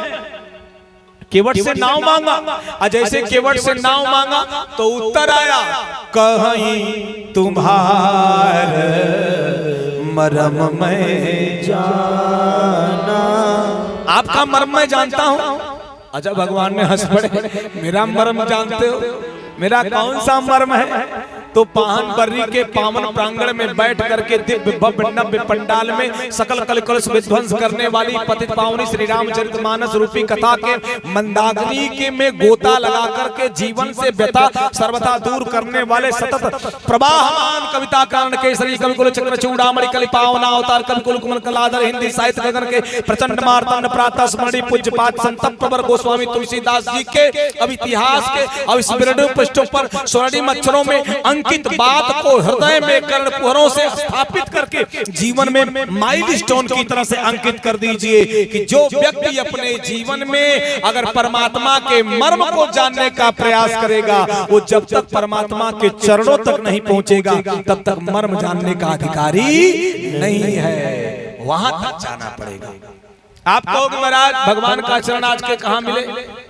व्यास गादी से कहो भगवान का चरण नहीं मिलेगा, लेकिन भगवान का आचरण रामचरितमानस में मिलेगा। उसे स्वीकार कर लो, जीवन का बेड़ा पार लग जाएगा। आचरण स्वीकार करना पड़ेगा, आचरण स्वीकार करना पड़ेगा। भगवान ने कहा, कहाँ ही तुम्हारा मर्म मैं जाना। सुना, कौन सा मर्म जानते हो भैया? केवट। केवट ने कहा मैं मर्म जानता हूँ। कहा कौन सा जानते हो? तो बाबा तुलसी लिखते हैं कि चरण कमल रज कहु सब कहाई, मानुष करनी मूर्ख छुआई, छुअत सिला भई नारी सुहाई, अपान तेरा काट कटिया। आपके चरणों की रज की ये महिमा है कि अगर पत्थर पे रज गिर जाती है तो पत्थर नारी बन जाती है। मैं पावन स्थान के पाहन बर्री के पावन प्रांगण में बैठे हुए श्रोता भगवान से पूछना चाहता हूँ कि अगर राम जी के चरणों की रज पत्थर को नारी बनाती है तो राम जी नंगे पांव जंगल गए, सिवाय अहिल्या के दूसरी कोई नारी कि बनी? नहीं बनी। सिवाय अहिल्या के दूसरी कोई नारी नहीं बनी। यानी भगवान के चरणों की रज की महिमा का कुछ और वर्णन केवट जानता है। वो क्या है? केवट पेड़ की आड़ में बैठा था, निषाद राज कथा सुन रहे थे। निषाद राज का सेवक था। जैसे आपके पास 4 व्हीलर हो, आपका ड्राइवर आपके लेके जाता हो, आप किसी एरिस्टोक्रेट फैमिली में पहुंच जाए या राजसी परिवार में पहुंच जाए, सत्ता के साथ जुड़े हुए लोगों के पास पहुंच जाए, सत्तारूढ़ व्यक्तित्व के घर में प्रवेश कर जाए, आप जाओगे, आपका ड्राइवर आपके साथ गाड़ी में रहेगा। सेवक है। उसी प्रकार निषाद का सेवक केवट था। जब निषाद राजकुमार लक्ष्मण के पास पहुंचे तो केवट वहां नहीं गया, पेड़ की आड़ में बैठ गया। और जैसे पेड़ की आड़ में बैठा वैसे लक्ष्मण जी ने कथा सुनाना शुरू किया। केवट के रोने पर, निषाद के रोने पर सुनाना शुरू किया कि राम के ऊपर रो रहे हो, ये राम राम नहीं है, ये विष्णु के अवतार हैं। इनको नारद ने श्राप दिया है, उसको भोगने के लिए जंगल आए हैं। ये सीता कौन है? ये महालक्ष्मी है। इनको बिंदा ने श्राप दिया है, उसको स्वीकार करके ये सीता के रूप में जंगल में आई है। मैं लक्ष्मण शेषावतार हूँ, मुझको शंकर जी ने श्राप दिया है, उस श्राप को भोगने के लिए मैं जंगल में आया हूँ। इसमें कैकेयी मैया का कुछ कराया नहीं है। राम कौन है? बोले राम ब्रह्म परमार्थ रूपा, अभिगत अलग अनादि अनुपा। राम परमार्थ ब्रह्म है। ये बात केवट सुन लिया, राम राम नहीं है, ब्रह्म है। इसलिए जैसे राम जी ने कहा नाव लाओ, केवट ने कहा कहीं तुम्हार मरम में जाना। आप ब्रह्मो जानता हूँ। केवट का मतलब हिंदी शब्दकोश को खोलिए, क का मतलब होता है ब्रह्म और वट का मतलब होता है विश्वास। जिसका ब्रह्म पर पूर्ण विश्वास हो, दैट पर्सन कॉल्ड केवट। वो केवट। जिसका ब्रह्म पे पूर्ण विश्वास हो वो केवट। बट विश्वास अचल नीच तीर्थ राज समाज सुकर्म, ये केवट। इसलिए केवट ने कहा कहीं तुम्हारा मरम में जाना, मैं जानता हूँ। अच्छा क्यों नाव लेके हो? जब केवट ने पूरी कथा सुन लिया, सुबेरे प्रणाम किया निषाद राज को, कहा लोग गंगा पार जाएंगे? निषाद ने कहा हाँ। कहा नाव से गंगा पार हो जाएंगे? निषाद ने कहा हाँ। कहा किसी नाव से पार हो जाएंगे? निषाद ने कहा हाँ। केवट ने कहा इसी घाट से उतरेंगे? निषाद ने कहा हाँ। कहा तो मैंने आपकी सेवा किया, मजदूरी मांगा? निषाद ने कहा कभी नहीं मांगा। कहा आज मांगूंगा, दोगे? निषाद ने कहा मांग लो, दे दूंगा। केवट ने कहा अगर ये नदी उस पार जाएंगे तो जीवन भर की मजूरी मेरी यही है कि आज घाट पर मेरी ही नाव रहेगी, दूसरी नाव रहने वाली नहीं है, वचन दीजिए। निषाद ने कहा तथास्तु। आज वही वचन लेकर के केवट गंगा के किनारे है। पूरी योजना है। दुनिया में कोई चमत्कार नहीं है, हर चमत्कार के पीछे एक निश्चित नियम काम करता है। दुनिया में कोई चमत्कार नहीं है, हर चमत्कार के पीछे एक निश्चित नियम कार्य करता है। हम नियम नहीं जान पाते हैं, इसलिए चमत्कार मानते हैं। ये बड़ी कथा है इसके पीछे। नाव लेकर के है, काम मर्म जानता हूँ। राम जी ने कहा क्या जानते हो? कहा आपके चरणों की धूल है, ये नारी बनाने की फैक्ट्री है।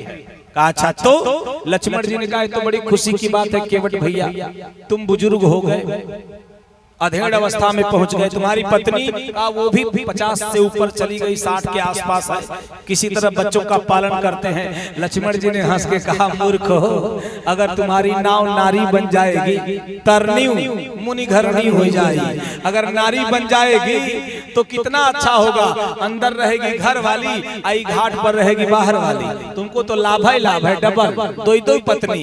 केवट ने हंस के कहा पूरी बतिया नहीं सुना लक्ष्मण जी, ये मेरी नाव क्या होगी? बोले तरनी मुनि घरनी हो जाएगी, नाव भी जाएगी और जो नारी बनेगी वो मेरी नहीं मुनि गौतम की नारी हो जाएगी। तो नाव भी गई, नारी भी गई, इतना बड़ा घाटा का सौदा करने वाला। एक बार मुझे विनोद आया और मैंने कहा मैं केवट की जगह पे होता, आज ऐसे लक्ष्मण जी कहते ये तुम्हारी नाव 20 वर्ष की कुंवारी बन जाएगी जिससे तुम्हारा विवाह हो जाएगा।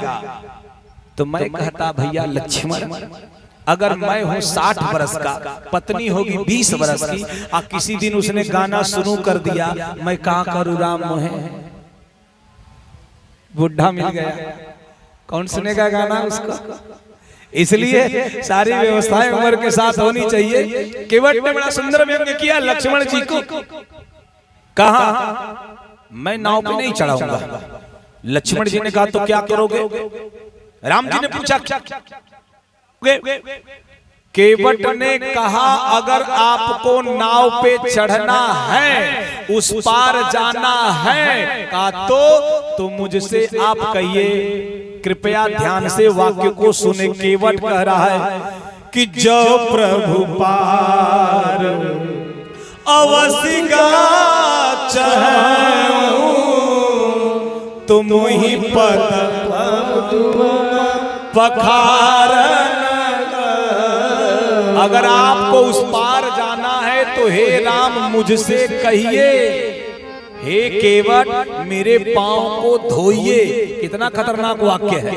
जो प्रभु पार अवसगा चाहूं तो मोहि पद पदुम पखारन कहूं। मुझसे कहिए हे केवट मेरे पांव को धो। अच्छा ये बात राम जी सुने तो राम जी तो मुस्कुरा रहे हैं, लेकिन राम जी के बगल में 440 वोल्ट करंट है।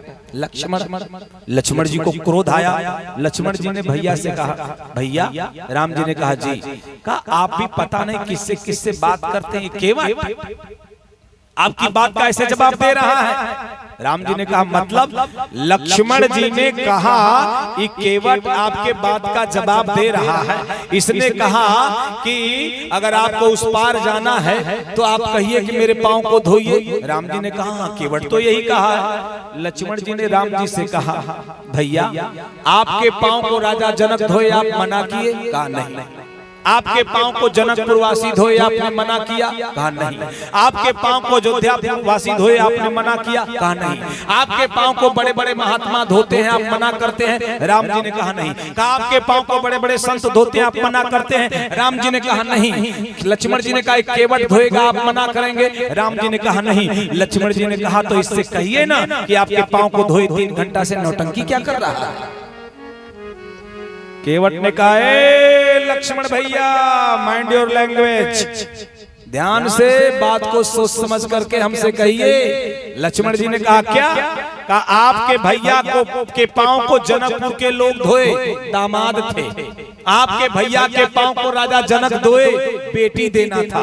आपके भैया के पांव को अयोध्यावासी धोए, राजकुमार है। आपके भैया के पांव को बड़े बड़े महात्मा, बड़े बड़े पुतात्मा, बड़े बड़े विमलात्मा, बड़े बड़े विरक्त, बड़े बड़े महंत, बड़े बड़े संत, बड़े बड़े साधु, बड़े बड़े सन्यासी, बड़े बड़े तपस्वी धोते हैं। भवसागर पार करना होता है, यहाँ आपके भैया को गंगा पार करना है। गरज आपके भैया की है, हमारी नहीं। ऐसा जवाब दिया कि लक्ष्मण जी का ठिकाने हो गया दिमाग। भगवान राम ने लक्ष्मण से देख करके कहा सामान्य भक्त नहीं है, विशेष रूप का भक्त है। राम जी ने कहा तो केवट भैया? केवट ने कहा सरकार सुन लो, हम पार आपको तबाई उतारेंगे। कहा कबई? कहा हम आपको पार तबाई उतारेंगे जब आप पांव धुलाएंगे, और नहीं धुलाएंगे तो हम पार उतारने वाले नहीं हैं। बोले क्यों? कहा ये जो नाव मेरी है ना, कहा एही प्रतिपाले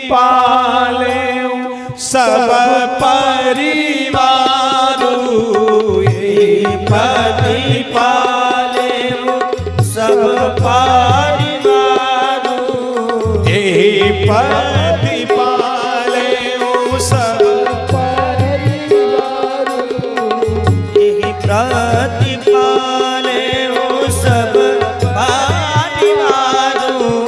नहीं जाने कछुअवर कबारू, नहीं जाने कछुअर कबारू, नहीं जाने कछुअर कबारू, नहीं जाने कछुअर कबारू। सुनिए, लक्ष्मण जी से केवट ने इशारा करके राम जी को दिखाते हुए कहा ये मेरी जीविका का साधन है, नाव चलाता हूँ, मजदूरी पाता हूँ, बच्चों का पेट भरता हूँ। और जानते हैं अगर मेरी नाव खत्म होगी तो क्या होगा? कहा क्या होगा? केवट ने कहा कवितावली में कि पात भरी सहरी सकल सुत बारे बारे, केवट की जाति कछु वेदना। सत्ता पर व्यंग है केवट का, सत्ता पर व्यंग है। पहला व्यंग केवट बोल रहा है, ऐ भविष्य के बनने वाले राजाधिराज चक्रवर्ती सम्राट राम, मुझे देखो, अगर मेरी नाव चली जाएगी तो आप जिसके बेटे हो, जो सत्ता पर बैठा है, सत्ता की व्यवस्थाएं अंतिम आदमी तक नहीं पहुंची हैं कि सहायता से दूसरी नाव बने। यही प्रतिपाले सब परिवार। अंतिम व्यवस्था है, सत्ता की सहयोगिता यहाँ तक नहीं पहुंची है, एप्लीकेशन है दर्ज करो। और दूसरी बात केवट कहता है, पात भरी सहरी सकल सुत बारे बारे, पत्ते पर सिधरी मछली सिधरी मछली भून करके हमारे बच्चे खाते हैं। छोटे छोटे ढेर सारे बच्चे हैं। 3 व्यंग है इसमें। पहला व्यंग, खाने के लिए घर में बर्तन नहीं है, तुम राजा के बेटे हो, देखो तुम्हारे राजतंत्र की व्यवस्था यहाँ तक नहीं। दूसरी बात कहता है, छोटे छोटे बच्चे हैं, राजा का कर्तव्य है परिवार नियोजन पर भी ध्यान दे। यानी परिवार नियोजन पर भी सत्ता ने कुछ काम नहीं किया है, आपको इस पे काम करना है। सारे काम राम जी ने बाद में किए हैं। 2 सुंदर सीता जाए, लवकुश वेद पुराण गाए। सारे भाइयों के 2 बेटे हुए, 8 नहीं हुए।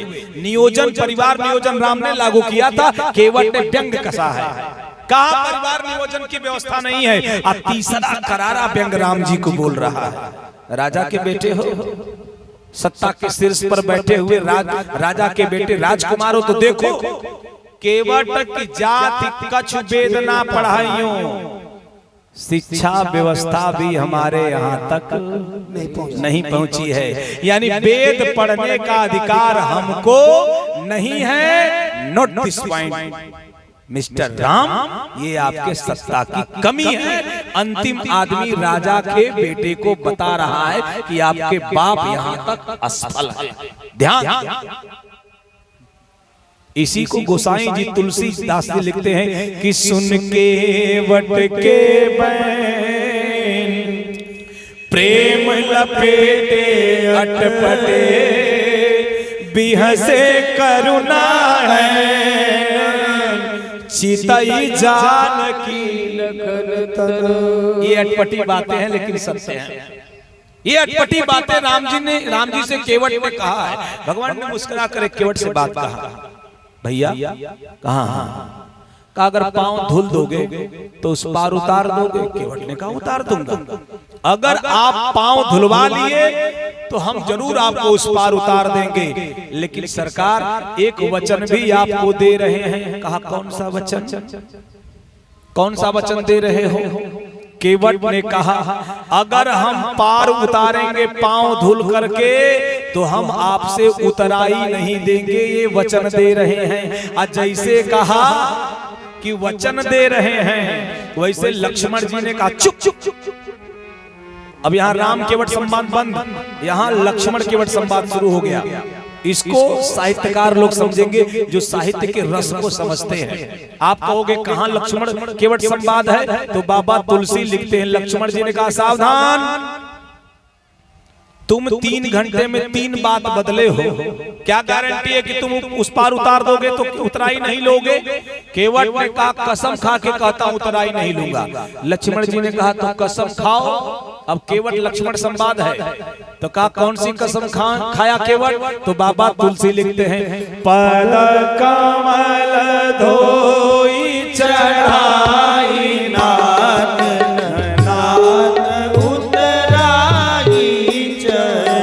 पद कमल धोई चढ़ाई नावन नाथ उतराई मोहि राम राउर ज्ञान दशरथ सबत सब साची कहो। मोहि राम राउर ज्ञान दशरथ सबत सब साची बरुतीर मारही लखन पे जब लगी न पाय पधारी हो। बरुतीर मारहु लखन पे जब लगी न पाय पधारी हो। तब लगी न तुलसीदास नाथ कृपाल पार उतारी हो। तब लगी न तुलसीदास नाथ कृपाल पार उतारी है। कृपाल पार उतारी है। कृपाल पार उतारी है। अब ध्यान दीजिएगा, पद कमल धोई चढ़ाई नावन नाथ उताराई चाओ। उतना ही नहीं लूंगा, पांव धोऊंगा, नाव पे चढ़ाऊंगा, उतना ही नहीं लूंगा। लक्ष्मण जी ने कहा कोई गारंटी नहीं है, कसम खाओ। कहा कसम खा रहा हूं, मोहे राम, मैं राम की कसम खाता हूं। लक्ष्मण जी ने कहा चुप चुप चुप। ऐसे ही हम लोगों के ऊपर विपत्ति पड़ी है, ऊपर से हमारे भैया की कसम खा रहा है, अपने बाप की खा, हमारे घर की कसम क्यों खा रहा है? बड़ा चालाक है, बड़ा चालाक तो है भैया, अपने घर की कसम खा। हम लोग तो ऐसे ही उलझे हुए हैं, ऊपर से हम ही लोगों की कसम खा रहा है। उसने कहा मोहे राम, राउर, राउर शब्द भोजपुरी है, क्यों काका? राउर माने आप। जैसे दो लोग बात करते हैं तो नाम नहीं लेते हैं, तुम या आप कहते हैं। आपसे मैं कह रहा हूं या तुमसे मैं कह रहा हूं, यानी केवट लक्ष्मण संवाद हो रहा है। मोहे राम, राउर, राम की शपथ, आपकी शपथ और आपके बाप की शपथ। गजब, बाप तक पहुंच गया। लक्ष्मण जी को क्रोध आया, लक्ष्मण जी ने लकारा तीर चढ़ाया धनुष पे और खींच के कहा छोड़ दूंगा बाण, प्राण निकल जाएगा। उसने कहा बरु तीर मार।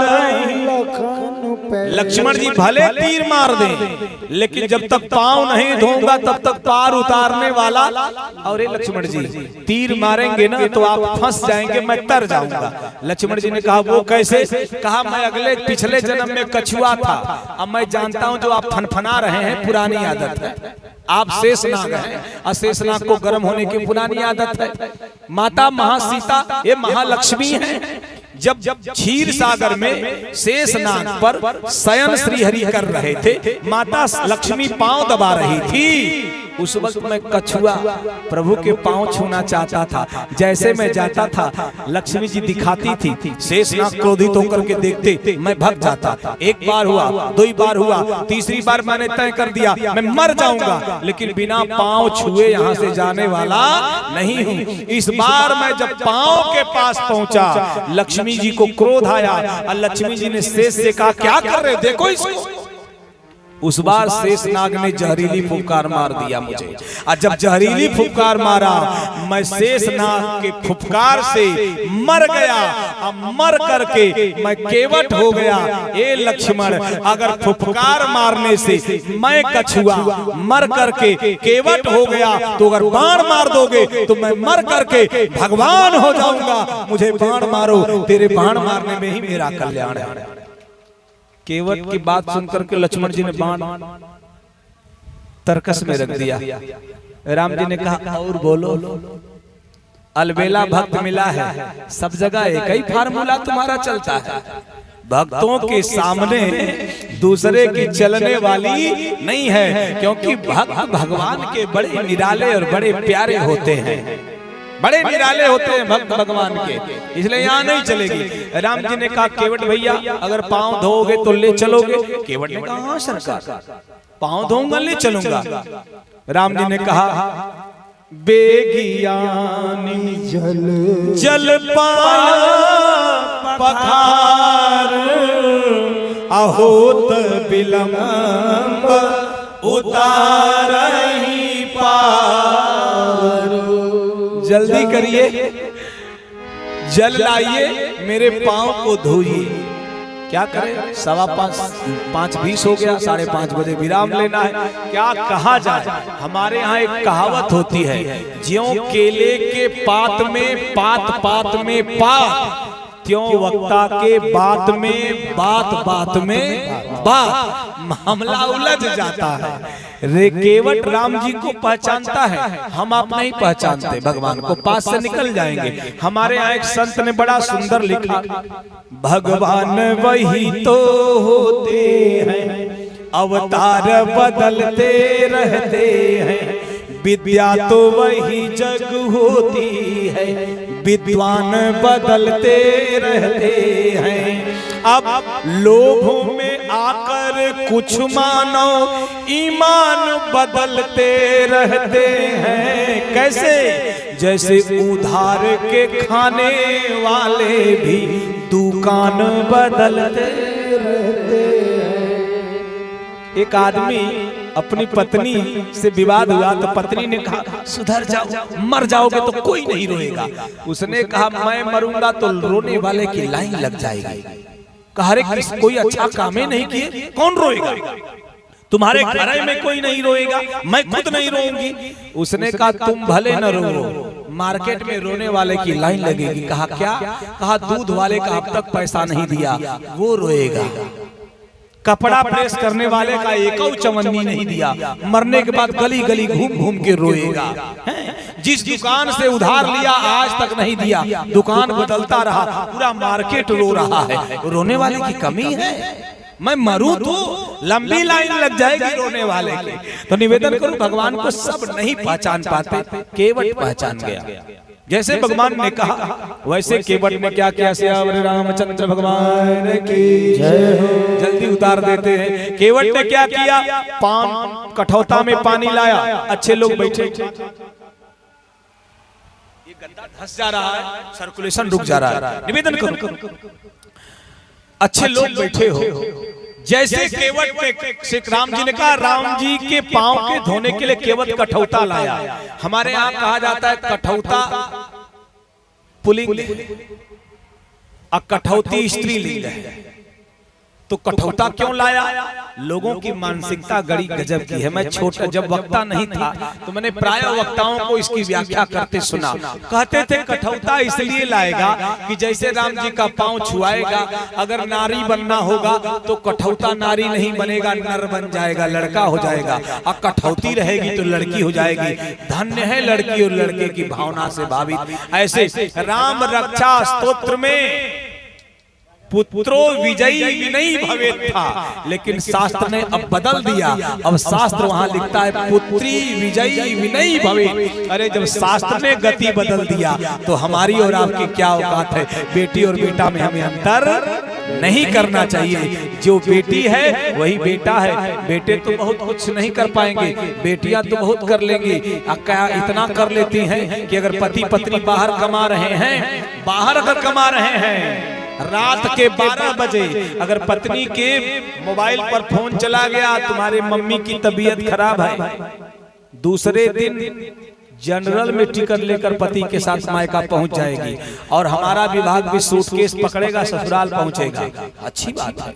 हम आपकी पत्नी माँ को माँ मानते, आपके पिता को पिता मानते। आपकी माँ की तबीयत खराब हुई, पुलिस पहुंच जाता है। आपके पिता की तबीयत खराब हुई, अटैची लेकर पुलिस ससुराल पहुंचता है, अच्छी बात है। लेकिन अगर दिन के 12 बजे बेटे के मोबाइल पर फोन जाता है कि पापा की तबीयत खराब है, तुमको देखना चाहते हैं, और शाम को आकर के जैसे अपनी पत्नी से कहता है, मुंबई में जहाँ कहीं रहता हो, पिताजी की तबीयत खराब है, घर चलना है, ये बड़ी सहजता से कह देती है, कह दीजिए छुट्टी नहीं मिल रही है। यही व्यवहार समाज में विघटन का कारण बन रहा है। जब हम आपके माँ बाप को माँ बाप बन रहे हैं तो आपका भी कर्तव्य है कि आप हमारे माँ बाप को माँ बाप माने, तब चलेगा परिवार। इस सूत्र को उतारना पड़ेगा। रामचरितमानस की कथा, सवाल यह नहीं है कि राम ने क्या किया, सवाल यह नहीं भरत ने क्या किया, सवाल यह नहीं हनुमान ने क्या किया, सवाल यह नहीं सीता ने क्या किया, सवाल यह नहीं कि लक्ष्मण ने क्या किया, सवाल यह है कि हमने और आपने क्या किया। ये जरूरी है। समसामयिक परिवेश में मानस की सार्थकता है। लाया कठौता लाया और राम जी के पांव को धोना शुरू किया। और जैसे धो रहा है तो बाबा तुलसी लिखते कि अति आनंद उमगी अनुरागा चरण सरोज पखारन। पांव को धुलने लगा आनंद से। राम जी का पांव धो रहा है। राम जी थोड़ा सा इधर उधर हिले। केवट ने कहा क्यों हिल रहे हो? कहा एक पांव पे खड़े किए हो, बैलेंस नहीं हो रहा है। केवट ने कहा तो सर पकड़ लो ना। और जैसे कहा सर पकड़ लो, राम जी ने केवट के सर पे अपना हाथ रखा, यानी केवट के माथ पर रघुनाथ का जैसे हाथ गया तो बरसी सुमन सुर सकल सिहाई, बरसी सुमन सुर सकल सिहाई। एहि सम पुण्य पुंज को नाही, एहि सम पुण्य पुंज को नाही। अति आनंद उमगी अनुरागा, अति आनंद उमगी अनुरागा। चरण सरोज पखारन लागा, चरण सरोज पखारन लागे, चरण सरोज पखारन लागा, चरण सरोज पखारन लागा।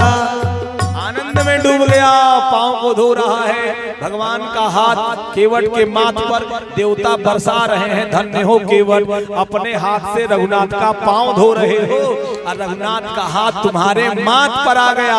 और जब तुम्हारे माथ पर आ गया, हमारे साथ है रघुनाथ में किस बात की चिंता, हमारे साथ है रघुनाथ तो किस बात की चिंता। चरण पे रख दिया जब माथ तो किस बात की चिंता।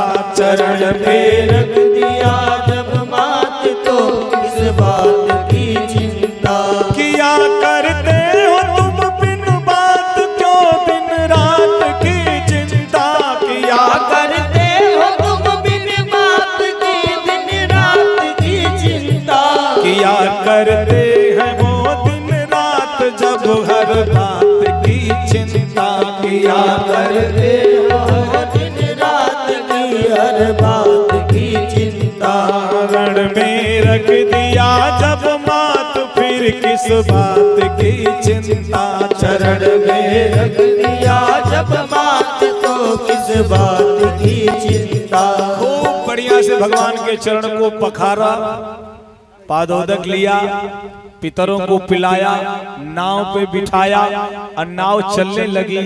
और जब नाव चलने लगी, गंगा जी की लहरें थपेड़े मार रही हैं। क्यों? बोले पतन खनी रखी देव सरी हरसी।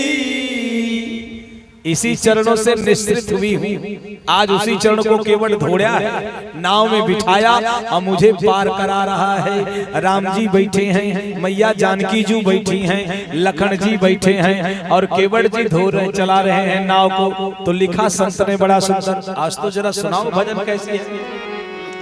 मोरे भगवन जी उतरेंगे पार, जरा हाथ को उठा मोरे भगवन नृत्य जी करके। उतरेंगे पार। सुर सरी धीरे बहो, मेरे भगवन जी उतरेंगे पार, गंगा मैया धीरे बहो। मोरे भगवन जी उतरेंगे पार, गंगा मैया धीरे बहो। मेरे भगवन जी उतरेंगे पार, गंगा मैया धीरे धीरे बहो मैया धीरे बहो। धीरे बहो मैया धीरे बहो। तोरी लागू मैं पैया बार बार, गंगा मैया धीरे बहो। तोरी लागू मैं पैया बार बार, गंगा मैया धीरे बहो। हे गंगा मैया तोहरी दोहैया। हे गंगा मैया तोहरी दुहैया, हे गंगा मैया तोहरी दुहैया। हे गंगा मैया तोहरी दोहैया। मैं माझी मोरे काठे की नैया। मैं माझी मोरे काठे कन्हैया। कहीं टूट न जाए पतवार, कहीं टूटे न जाए पतवार, गंगा मैया धीरे बहो। मोरे भगवन जी उतरेंगे पार, गंगा मैया धीरे बहो। मोरे भगवन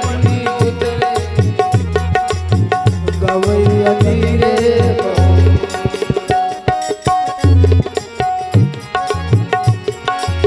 तालियों के द्वारा जरा सा आनंद में डूब करके भगवान को याद करिए।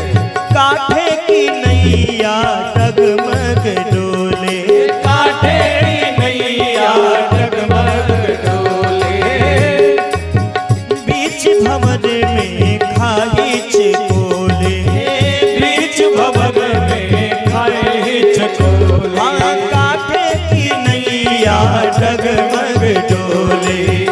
बीच भंवर में खाई चकोले। मोरे नैया पे बैठ कर तार, मोरे नैया पे बैठ कर तार, गंगा मैया धीरे बहो। मोरे नैया पे बैठ कर तार, गंगा मैया धीरे बहो। हरि बोल, मस्ती के साथ नृत्य करो। खुशी के मन भइले पागल, हमारी खुशी के मन भइले पागल, हमरे सहित मैया भाग तोहरो जागल, हमरे सहित मैया भाग तोहरो जागल, मारे खुशी के मन भइले पागल, हमर सहित मैया भाग तोहरो जागल। ये दुनिया के तारन हार, ये दुनिया के तारन हार, गंगा मैया धीरे बहो, दुनिया के तारन हार, गंगा मैया भगवान जी उतरे पार, गंगा मैया धीरे बहो, मोरे भगवान जी उतरे पार, गंगा मैया धीरे बहो, मोरे भगवान जी उतरे पार, गंगा मैया धीरे बहो, मोरे भगवान जी उतरे पार, गंगा मैया धीरे बहो, मोरे भगवान जी उतरे पार, गंगा मैया धीरे बहो। केवट भगवान को लेकर के गंगा मैया को पार करा रहा है। नदी गंगा मैया को उस पार ले जाकर के नाव को जैसे रोका तो उतरी ठाड़ी भैंसुर शरीर रेता सिय राम गुहलखन समेता। जैसे नाव रुकी वैसे सबसे पहले कौन? मैया जानकी जी, लेडीज फर्स्ट। आज थोड़े है, पहले से ही है। पहले ही सिय चढ़ाई चढ़े रघुराई, सीता जी पहले चढ़ी, उतरी कौन? सबसे पहले सीता जी। यानी मातृशक्ति को प्राथमिकता दिया गया। यत्र नारी पूजयन्ते रमन्ते तत्र देवता। जहाँ नारियों का पूजन होता है, देवताओं का वास होता है। आइए भगवान जी उतर के क्या कर रहे हैं यह जानने के लिए कुछ समय के लिए रुकेंगे। आदरणीय संचालक जी की व्यवस्था में कुछ बातें हैं, उसको सुनते हैं, फिर आगे बढ़ते हैं। बोलिए यज्ञ भगवान की जय, बोलिए रामचरितमानस की जय। हाँ, आदरणीय श्री चंद्रगोपाल जी मलैया से मेरा निवेदन है कि यहाँ आकर कुछ सज्जनों के नाम लिखे हैं तो उनके आप आकर यहाँ नाम बोलिए, जिससे कि गुरुदेव की माल्यार्पण भी होती रहेगी और मलैया जी यहाँ उन भक्तों को बुलाएंगे। बोल सियावर रामचंद्र की जय। जय हो। व्यास गादी को प्रणाम करते हुए आज के इस मिनी अयोध्या में तो रामलला की स्थापना जब होगी तब होगी, लेकिन पाहनवर वासियों ने अयोध्या में मिनी अयोध्या इसको बना दिया है और रामलला की प्रतिमा कल स्थापित होगी। ये बड़ी खुशी की बात है। 8-9 दिन से लगातार यहाँ पे मैं देख रहा हूँ, मैं 3-4 दिन आया। पंडित जी बड़े मार्मिक स्वरों में अपनी कथा बांटते हैं और लोगों के को प्रोत्साहित करते हैं। और निश्चित ही आज तो बड़ी मार्मिक कथा थी पंडित जी, लेकिन आपने हम लोगों ने रुलाने से बचा दिया। आपको बहुत बहुत साधुवाद, धन्यवाद। आगे बहुत सारी चीजें हैं। गंगा पार भगवान उतर गए हैं और पिए के हिये की जानने वाली सीता जी, पिए हिये की सिय जान निहारी, मन मुदरी मन मुदित तारी, कहूँ कृपालु लेहू उतराई, केवट चरण गए अकुलाई। आखिरकार के आज की महिलाएं बैठी हुई हैं। बात आ गई पंडित जी 2 मिनट की। महिलाएं बैठी हुई है और इस सब्जेक्ट को देखकर मुझे याद आ गया कि आखिरकार के पिए के हिये की जानने वाली पत्नी होना चाहिए। और आज अगर कोई, आज स्थिति ये निर्मित हो गई पंडित जी, अगर खेत में यूरिया की बोरी लान हो और पत्नी से कह दो, मेरी पत्नी बैठी मिसेज मलैया यहाँ पे, कह दो कि जरा देना वो तुम्हारे जरा खाद की बोरी ला रही, तो कटला दे दो, रख दूंगा मैं, और जब गेहूं आ जाएगा तो दे दूंगा। तो ये मेरे से कह देंगे ये मेरे पिताजी कहाँ, तुम्हारे पिताजी कहाँ हो तो ले आए। कहने का तात्पर्य है पिया पत्नी कैसी होना चाहिए, पिया के जानने वाली होना चाहिए। और ये रामायण से हमें शिक्षा लेनी चाहिए। पिया ही है कि सी जान निहारी, मन मुदित उतारी, है ना बिंदु। और अपने आप उतार के देना, ये हमारा कल्चर है, हमारी संस्कृति है। और संस्कार और संस्कृति की बात होती रहती है। बहुत सारी बातें कभी करनी थी, कल हमें असल में थोड़ा सा कहीं जाना है। आज हमारे बीच में वो एक शख्सियत यहाँ पर बैठी हुई है जो सैमरी से आए हुए हैं, हमारे हरगोविंद जी, जिन्होंने अभी वहां पे उज्जैन बना दिया था पूरे। उसमें कम से कम 3 लाख लोग थे। इतना बड़ा अभिषेक किया शंकर जी का। और उसमें हमारे होशंगाबाद के सोमेश्वर साई जी महंत थे। अच्छा धूम धड़ाका किया। और ऐसे ऐसे धार्मिक लोग हमारे बीच में हैं। मैं उन्हें सादर आमंत्रित करता हूं कि पंडित जी के का स्वागत करें, मंच पे आए। सह साथियों दादा उनको लेके आए। 3-4 पुरबिया लोग और आए हुए। मैंने वहां देखा गाड़ी खड़ी करने की जगह नहीं थी वहां। आपको बहुत बहुत धन्यवाद। हमें ऐसा नहीं मालूम था कि हमारे होशंगाबाद जिले में भी ऐसे ऐसे लोग पड़े हुए हैं। और ये पानवर्री की अयोध्या मिनी नगरी को प्रणाम करता हूँ। यार बताओ जाओ नाम यार भैया कोई को छूट जाए बुरा मत मानिए। हम संचालन करें, हम भाषण देना आता हमको। और अगर कहीं छूट छाट जाए तो थोड़े माफ कर देना यार भैया, बोलना यार पंडित जी। अनिल रिसारिया जी माँ साहब को तो मैं जानता हूँ। और आपके साथ जो आए उन्हें भी ले आओ। आप कहाँ लिख, ध्रुव नारायण जी, रामकृष्ण तिवारी जी तो सांखेड़े के हमारे परम मित्र हैं, वो भी आ जाए। मनोज तिवारी जी आ जाए। घनश्याम यादव सैमरी हरसर से पधारे। हम चाहते हैं पंडित जी का स्वागत करें, व्यास पूजन करें। कामता यादव जी रामपुर से पधारे। हम चाहते हैं वो भी यहाँ पे आए। हरगोविंद जी, अच्छा तो हो गए ना। गुड्डू दादा कहाँ गए? हाँ अरे तुम तो पहुंचे ही गए, क्या बात है। रामजात प्रजापति रामपुर के पूर्व सरपंच है, वो भी है, कहीं बैठे हैं उधर, कहीं पीछे दिखे थे मुझे। रामपुर से तिवारी परिवार से बंडे भाई है। और अल्लू तिवारी जी हैं जो रामलीला में सीता का पाठ अदा करते थे। रामपुर में हम बचपन में थे। आप व्यास गादी पर पधारे पंडित जी। मनोज पटेल जी, धनराज पटेल जी, यार्ड वाले बबलू भैया भाई खेड़ी से आए हैं। बच्चू भैया हाँ, दीपक भैया डॉक्टर साहब इटारसी से पधारे। हम चाहते हैं वो भी आए।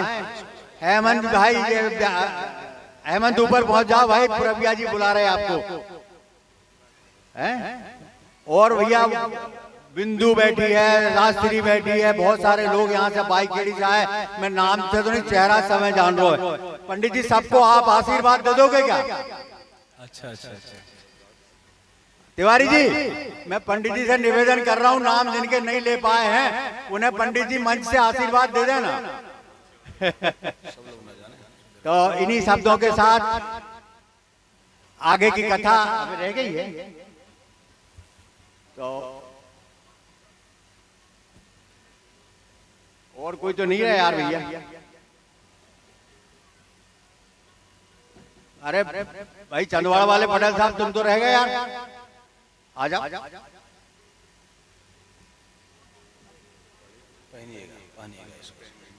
बाकी तो बोले दिए थे ना, दुर्बनाचार्य जी हो गए, ये सब होगा ना, होगा।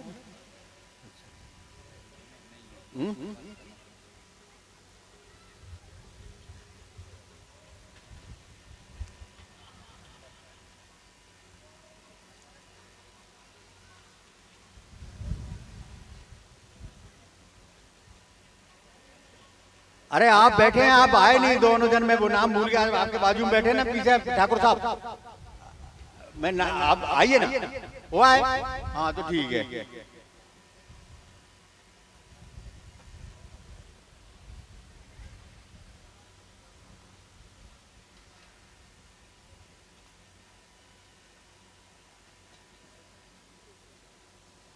पंडित जी स्वागत हो गया, पूजन हो गया।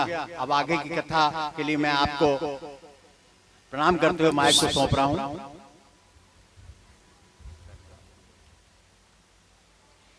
श्री रामचंद्र भगवान की जय। ओम नमः पार्वती पतये हर हर महादेव।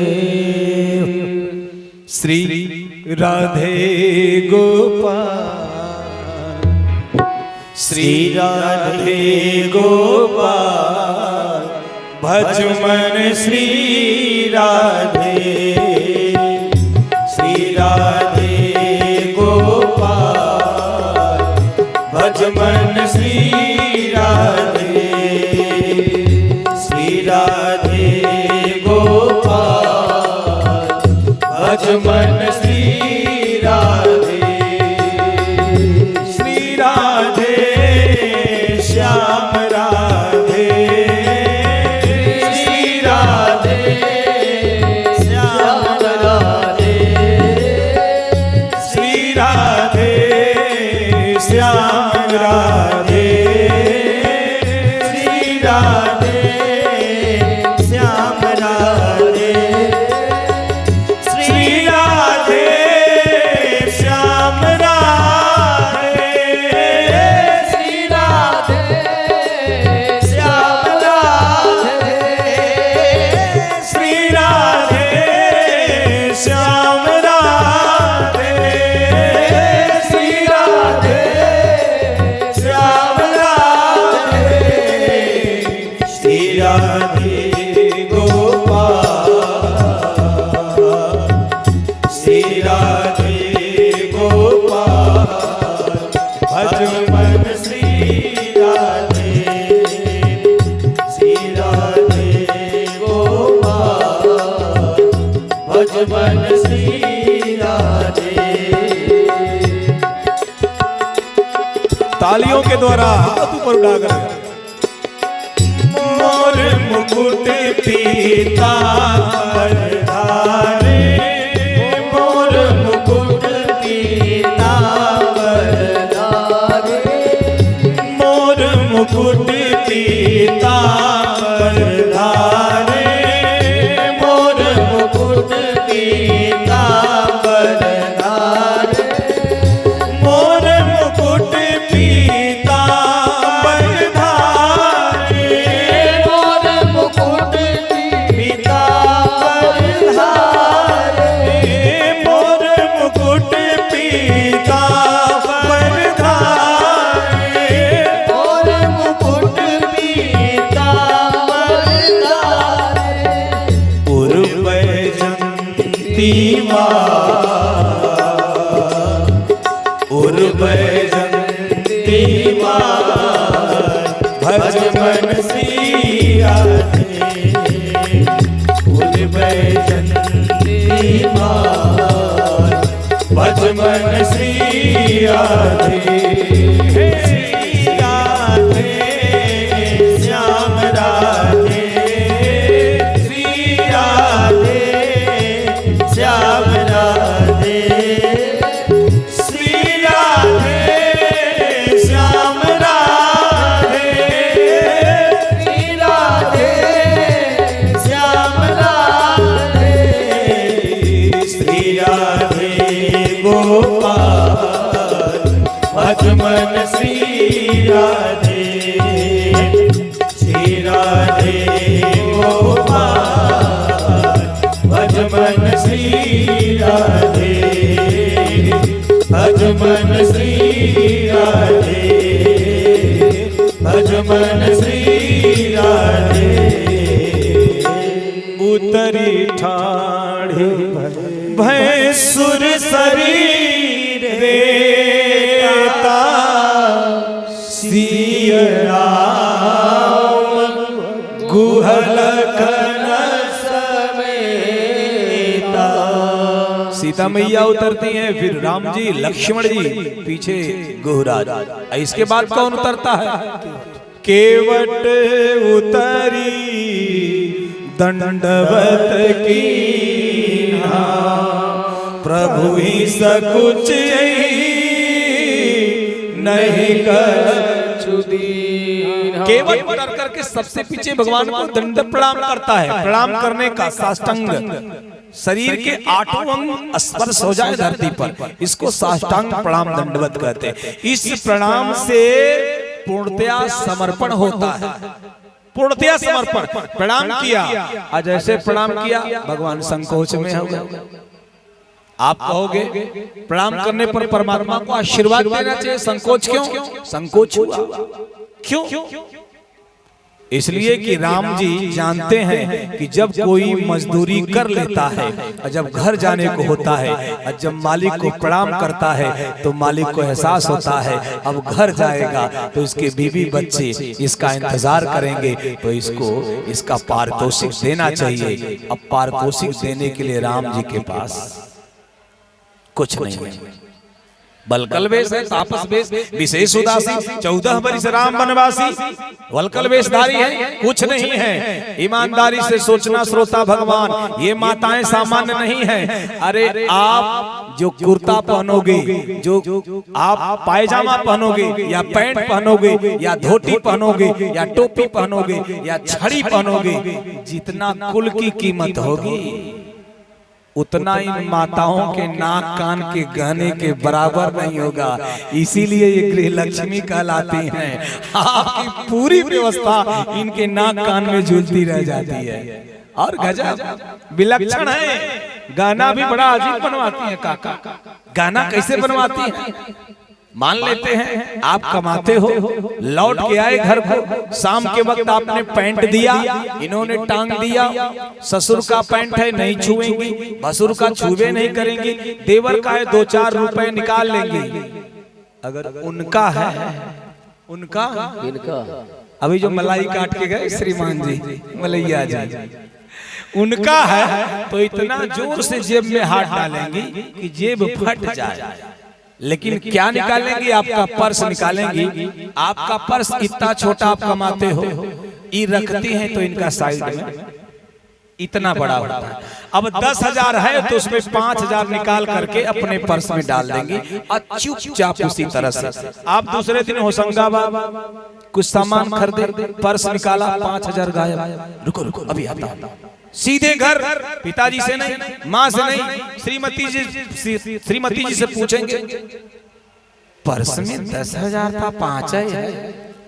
देखिए इनकी दबंगई रखी भी है और दबंगई भी बतियाती है। जब आपको मेरे ऊपर विश्वास नहीं है तो हमारे कमरे में मत टांगा करिए। धन्य हो देवी हूँ, पैसा भी रख ली और दबंगई भी। अब आपका 5,000 गए, आपको अच्छा नहीं, शाम को भोजन नहीं करोगे। जब जान जाएंगे कि नहीं करेंगे भोजन तो बोलेंगे तो हमको पैसे रुपए की जरूरत नहीं है क्या? आप समझ जाएंगे ट्रांजैक्शन हुआ है, आइटम घर आई है, इधर से उधर हुआ है, माल पानी यही है। अच्छा इसी तरह इकट्ठा करते करते साल भर में 1-8 लाख जब जमा कर लेंगी तो एक त्योहार आता है रक्षाबंधन, 5 दिन पहले से ही बोलेंगी ए जी भैया का फोन आ रहा था, कह रही थी बहन राखी नहीं बांधोगी। कौन अभागा मर्द है जो भाई और बहन को नहीं मिलने देगा? जाओ भाई जाओ। जैसे निकलेंगे नीडल टॉप का सैंडल और पर्स, और उसी पर्स में आपके द्वारा रखी गई माल 1 लाख ट्रांसफर लेके मायके, और उसी का नाक में का, कान में का, अंगुली में का, हाथ में का बनवा के 5-6 दिन बाद मुस्कुराती हुई लौटेंगे। आप कहोगे रक्षाबंधन बधाई, क्या मिला? गजब हो देवियों, माल ससुरे का, नाम मायका का। बोलेंगे ये भैया राखी बधाई दिए। धन्य हो माता, विलक्षण है। लेकिन हंसिए मत, इसी तरह संपत्ति को इकट्ठा करके ये अचल संपत्ति बना देती है। जब आपके ऊपर और आपके परिवार के ऊपर कोई विपत्ति आती है तो उसी को गिरवी रख करके आपके लाज को बचाती हैं। इसलिए गृह लक्ष्मी भी कहलाती है। एक ही पक्ष है, कई पक्ष हैं इनके साथ। अच्छा ये बताओ, आपको धन चाहिए तो किसकी पूजा करते हैं? जोर से बोलना, किसकी करते हैं? लक्ष्मी की। अच्छा वित्त मंत्रालय किसके पास है? निर्मला सीतारमण के पास में है। ये धन वाली व्यवस्था किसके पास है? इनके पास है। अगर ज्ञान चाहिए तो किसकी पूजा करते हैं? सरस्वती की। मानव संसाधन विकास मंत्रालय किसके पास? इनके पास। अच्छा अगर शक्ति चाहिए तो 9 दिन किसकी पूजा करते हैं? दुर्गा की। यानी ये भी व्यवस्था इनके पास। हम लोगों के पास क्या है? हमारे पास न अर्थ है न वित्त है, हम लोग चारों पांव, हम क्यों कहें आपको, सब इनके पास है पूरी व्यवस्था। इसीलिए गृह लक्ष्मी कहलाती है साहब। इनको एक शब्दों में आदरणीय गृहिणी भी कहा जाता है। अभी आप कस रहे थे ना, तो सुन लीजिए, इनको गृहिणी भी कहा जाता है। आपकी तरफ से है क्यों गृहिणी कहा जाता है? संधि विक्षेप कर लीजिए, गृह धन ऋणी बराबर गृहिणी, यानी जिसका पूरा घर है ऋणी वही कहलाती है गृहिणी। ये बाहर अगर मुस्कुरा रही हैं तब आप अंदर मुस्कुरा रहे हैं। आइए अगर अंदर क्रोधित हो गई तो आपकी हिम्मत नहीं है कि 2 कप चाय बाहरी आदमी को पिला दे, इसलिए इनकी प्रशंसा जरूरी। एक आदमी ने कहा, रितेश जी कौन सा मंत्र हम घर में जपे कि पूरा घर शांत रहे? हमने कहा देखो मंत्र तो बहुत ज्यादा हैं, एक आधुनिक मंत्र है उसका जाप करो। कहा आधुनिक मंत्र कौन? वेद में नहीं है। हमने कहा वेद में नहीं, लवेद में है ये मंत्र। कहा कौन सा मंत्र है? हमने कहा सुबह उठो, अपनी श्रीमती जी के सामने खड़े हो जाओ, हाथ जोड़ करके इतना ही कहो, तुम बहुत अच्छी हो, तुम्हारे मायके वाले बड़े अच्छे हैं, तुम्हारे पिताजी तो सबसे अच्छे हैं, और तुम्हारे भाई क्या कहना है, सासू माँ तो साक्षात लक्ष्मी है। 1 घंटा इस मंत्र का जाप करो, बिना कहे जो चाहो दिन भर खाओ। यही मंत्र आज के दौर में सुखी रहने का है, सबसे प्यारा मंत्र जो काम करेगा, पूरा परिवार सुखी रहेगा। अगर सब इसे पंगा ले दिन भर भोजन मिले, भगवान की कृपा। हम तो नहीं कह सकते, जहाँ हैं सुनील जी के परिवार में बड़ी सेवा हो रही है, आपका परिवार रूपम जी का, नूतन जी का लगा हुआ है, लेकिन अगर हम लोग व्यवस्था में न व्यवस्थित हो तो मामला बिगड़ जाएगा। तो निवेदन करूं आप ही की बात, मलैया जी मलाई काट के आप चले गए हैं तो सुन लीजिए, आप थोड़ा सा ऑपरेशन ब्लू स्टार भी करना पड़ेगा। सीता जी की जान गई राम जी को, राम जी को देखा, राम जी संकोच में। लक्ष्मण जी ने कहा भैया आप क्यों संकोच में हैं? राम जी ने कहा उतराई देना है, तो इसमें संकोच की क्या जरूरत है? राम जी ने कहा तो दे दो। लक्ष्मण जी का टेम्परेचर गिर गया, क्योंकि उनके पास कुछ ही नहीं है। बोले भैया नहीं है। कहा तो इसीलिए हम भी शांत हैं। दोनों लोगों को देखा, जब सीता जी ने राम जी को देखा तो बाबा तुलसी लिखते कि पिया ही की सिया जाननी हारी मणि मुदरी मन मुदित उतारी। मणि की मुदरी मुदित मन से उतार के सीता जी ने दे दिया। यानी अगर आपके पति का सम्मान दांव पे लगा हो तो आप अपना सर्वस्व निछावर करो, क्योंकि पति आपका प्रसन्न है तो आपका पूरी गृहस्थी प्रसन्न है। अगर पति दुखी हो गया तो गृहस्थी प्रसन्न रहने वाली नहीं है। पति और पत्नी न कोई बड़ा है न कोई छोटा है, जीवन के रथ के 2 चक्के पति और पत्नी हैं। दोनों चक्के बराबर रहेंगे तो रथ चलेगा, अन्यथा एक चक्का ट्रैक्टर का पिछला लगा दिया जाए और एक चक्का ट्रैक्टर का अगला लगा दिया जाए, गाड़ी चलेगी? नहीं चलेगी, ऐसे टेपर हो जाएगी, उलट जाएगी। जैसे रथ के चक्के छोटे बड़े होने से नहीं चल सकते, उसी प्रकार पति और पत्नी दोनों सम हो गए तो परिवार का जीवन और उनका जीवन निर्वहेगा। अगर दोनों में विषमता आ गई तो जीवन रूपी रथ चलने वाला नहीं है। इसलिए न पत्नी छोटी है न पति बड़ा है, न पति छोटा है न पत्नी बड़ी है, दोनों बराबर हैं। इसलिए इनको अर्धांगिनी कहा गया। आधा अंग में इनका निवास है। अगर आधा अंग सही हो, आधा अंग सड़ा हो, आप सही हैं? नहीं है। इसलिए पूरा सही होना है तो दोनों का सही होना जरूरी है। दोनों जीवन के रथ को चलाते हैं। सीता जी ने मणि की मधुरी उतारा, राम जी के हाथों में दिया, कहा उतराई दे दो। ये केवट देख रहा था, ध्यान दीजिए, केवट ने जैसे देखा कि मेरे घर की बहू अपनी मुदरी उतारकर राम जी को दे रही है उतराई देने के लिए, तो केवट ने हाथ जोड़ करके कह दिया सरकार हमें नहीं चाहिए। कहू कृपाल लेहू उतराई केवट चरण कहे अकुलाई। आज नाथ मैं काहू न पावा मिटे दोष दुख बहुत काल मैं की मजूरी। प्रभु आज दीन विधि बन भले भोरी। अब कथुनाथ न चाहिए दीन दयाल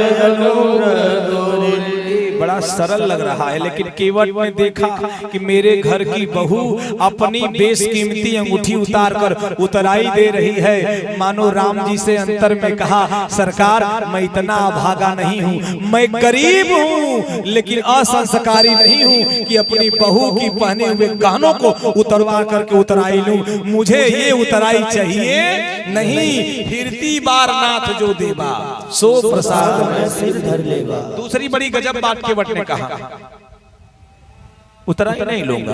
क्यों? कहा जाति आप मेरी जाति के हैं, नाई से न नाई लेत, धोबी न धोवाई देत, देके उतराई नाथ जाति ना।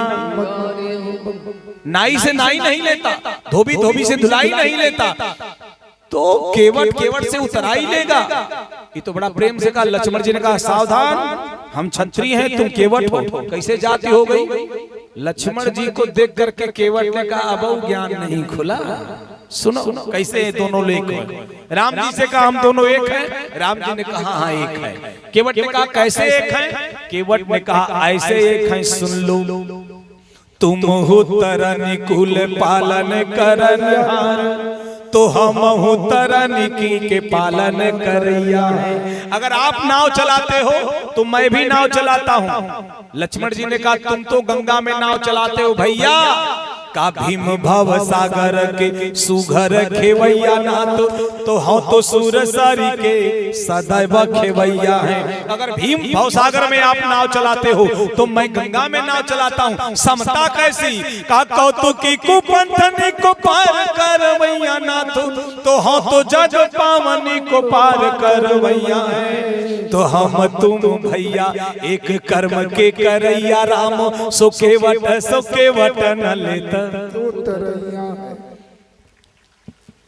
दोनों लोग एक ही कर्म करते हैं। नाथ आयो हमारे घाट, तो पार में उतार दीनो, जब मैं आऊं थारे घाट, तो पार मोही उतारियो। आप मेरे घाट आए, मैंने आपको पार उतारा। जब मैं आपके घाट आऊं तो मेरे अवगुण को मत देखना सरकार, मुझे भी पार उतार देना। परमात्मा मंद मंद मुस्कुरा दिए, अविचल भक्ति दे दिया, केवट को आशीर्वाद दिया। विदा हुए, वहां से आगे बढ़े। जंगलों में लीला भगवान कर रहे हैं। यह सब जानने के लिए हम लोग यथा समय पर कल यहाँ आएंगे। कथा की अवधि पूर्ण हुई। आज तो बहुत ही समय बीत गया, पता नहीं चला कैसे बीता है, और हम भी बोलते चले गए। आप भी गजब हो, इतना बड़ा बड़ा हार पहनाए कि मैं पहले ही हार गया। आप हिले नहीं, मैं हिल गया। इसलिए व्यास आदि से प्रणाम करता हूँ आपके प्रेम को, आपके सद्भाव को। इन्हीं सब शब्दों के साथ वाणी की पुष्पांजलि श्री सीताराम जी के जुगल चरणों। कल कथा का विश्राम दिवस है। कल हम लोग कथा कह के यहाँ से बनारस के लिए कल रात्रि को ही विदा हो जाएंगे। रात्रिकालीन ट्रेन है। हमारी कथा सुनने के लिए आप YouTube चैनल पूज्य रितेश जी महाराज को सब्सक्राइब करें, बेल आइकन को दबाएं, लाइक शेयर और कमेंट करें। बनारस में आपका स्वागत है। राजगुरु मठ शिवाला घाट हरिश्चंद्र से सटा हुआ ये वो मठ है जहाँ राजा चेत सिंह काशी नरेश का किला, और उस किले में ये मठ है। उसी मठ को स्थापित किया आदि शंकराचार्य भगवान ने, और उसी मठ पर बैठकर तपस्या किया। उसी मठ पर चांडाल से, उसी सीढ़ियों पर, शिवाला घाट की सीढ़ियों पर चांडाल से और आदि शंकराचार्य भगवान से वार्तालाप हुआ। वो चांडाल अंतर ध्यान होकर भगवान शिव के रूप में प्रकट हुआ, इसलिए उसका नाम शिवाला घाट है। स्थान का नाम राजगुरु मठ है। उसी मठ के आज शंकराचार्य जो हैं अनंतानंद सरस्वती जी महाराज, जो अनंत ब्रह्मचारी के नाम से पहले जाने जाते थे, अब अनंतानंद सरस्वती जी। प्रज्ञा ठाकुर के साथ उनका नाम आप जान सकते हो, उधर हम नहीं जाएंगे। इसलिए आप आए, मठ आपका स्वागत करता है। महाराज जी के चरणों में प्रणिपात होकर भगवान शिव का दर्शन करें, आनंद ले, मठ पर रहें, भोजन प्रसाद करें, काशी भ्रमण करें। ये बालक आपको आहूत करता है। कल हम कथा कह के यहाँ से विदा होंगे, आप विदा करेंगे। अधिक से अधिक संख्या में आकर कथा में उपस्थित हों। जय श्री सीताराम, जय श्री राधेश्याम। आदरणीय मलैया जी आरती की व्यवस्था आप देखें। अगर नाथ देखोगे अब गुण हमारे, अगर नाथ देखोगे अब गुण हमारे, तो हम कैसे भव से लगेंगे किनारे। अगर नाथ देखोगे अब गुण हमारे, तो हम कैसे भव से लगेंगे किनारे। अगर नाथ देखोगे अब गुण हमारे, अगर नाथ देखोगे। पतितों को पावन है करते कृपा निधि, पतितों को है करते कृपा निधि। पतितों को पावन है करते कृपा निधि। पतितों को पावन है करते कृपा निधि। पतितों को पावन है करते कृपा निधि। पतितों को पावन है करते कृपा निधि। किए पाप को है किसी सुयस के सहारे। अगर नाथ देखोगे अब गुण हमारे, अगर नाथ से भव से लगेंगे किनारे। अगर नाथ देखोगे अब गुण हमारे, अगर नाथ देखोगे। आइए आरती के लिए सब लोग पीछे से आगे आ जाए। मर्यादा का अतिक्रमण न करें। जो बंधन बना है उस बंधन में ही रहें।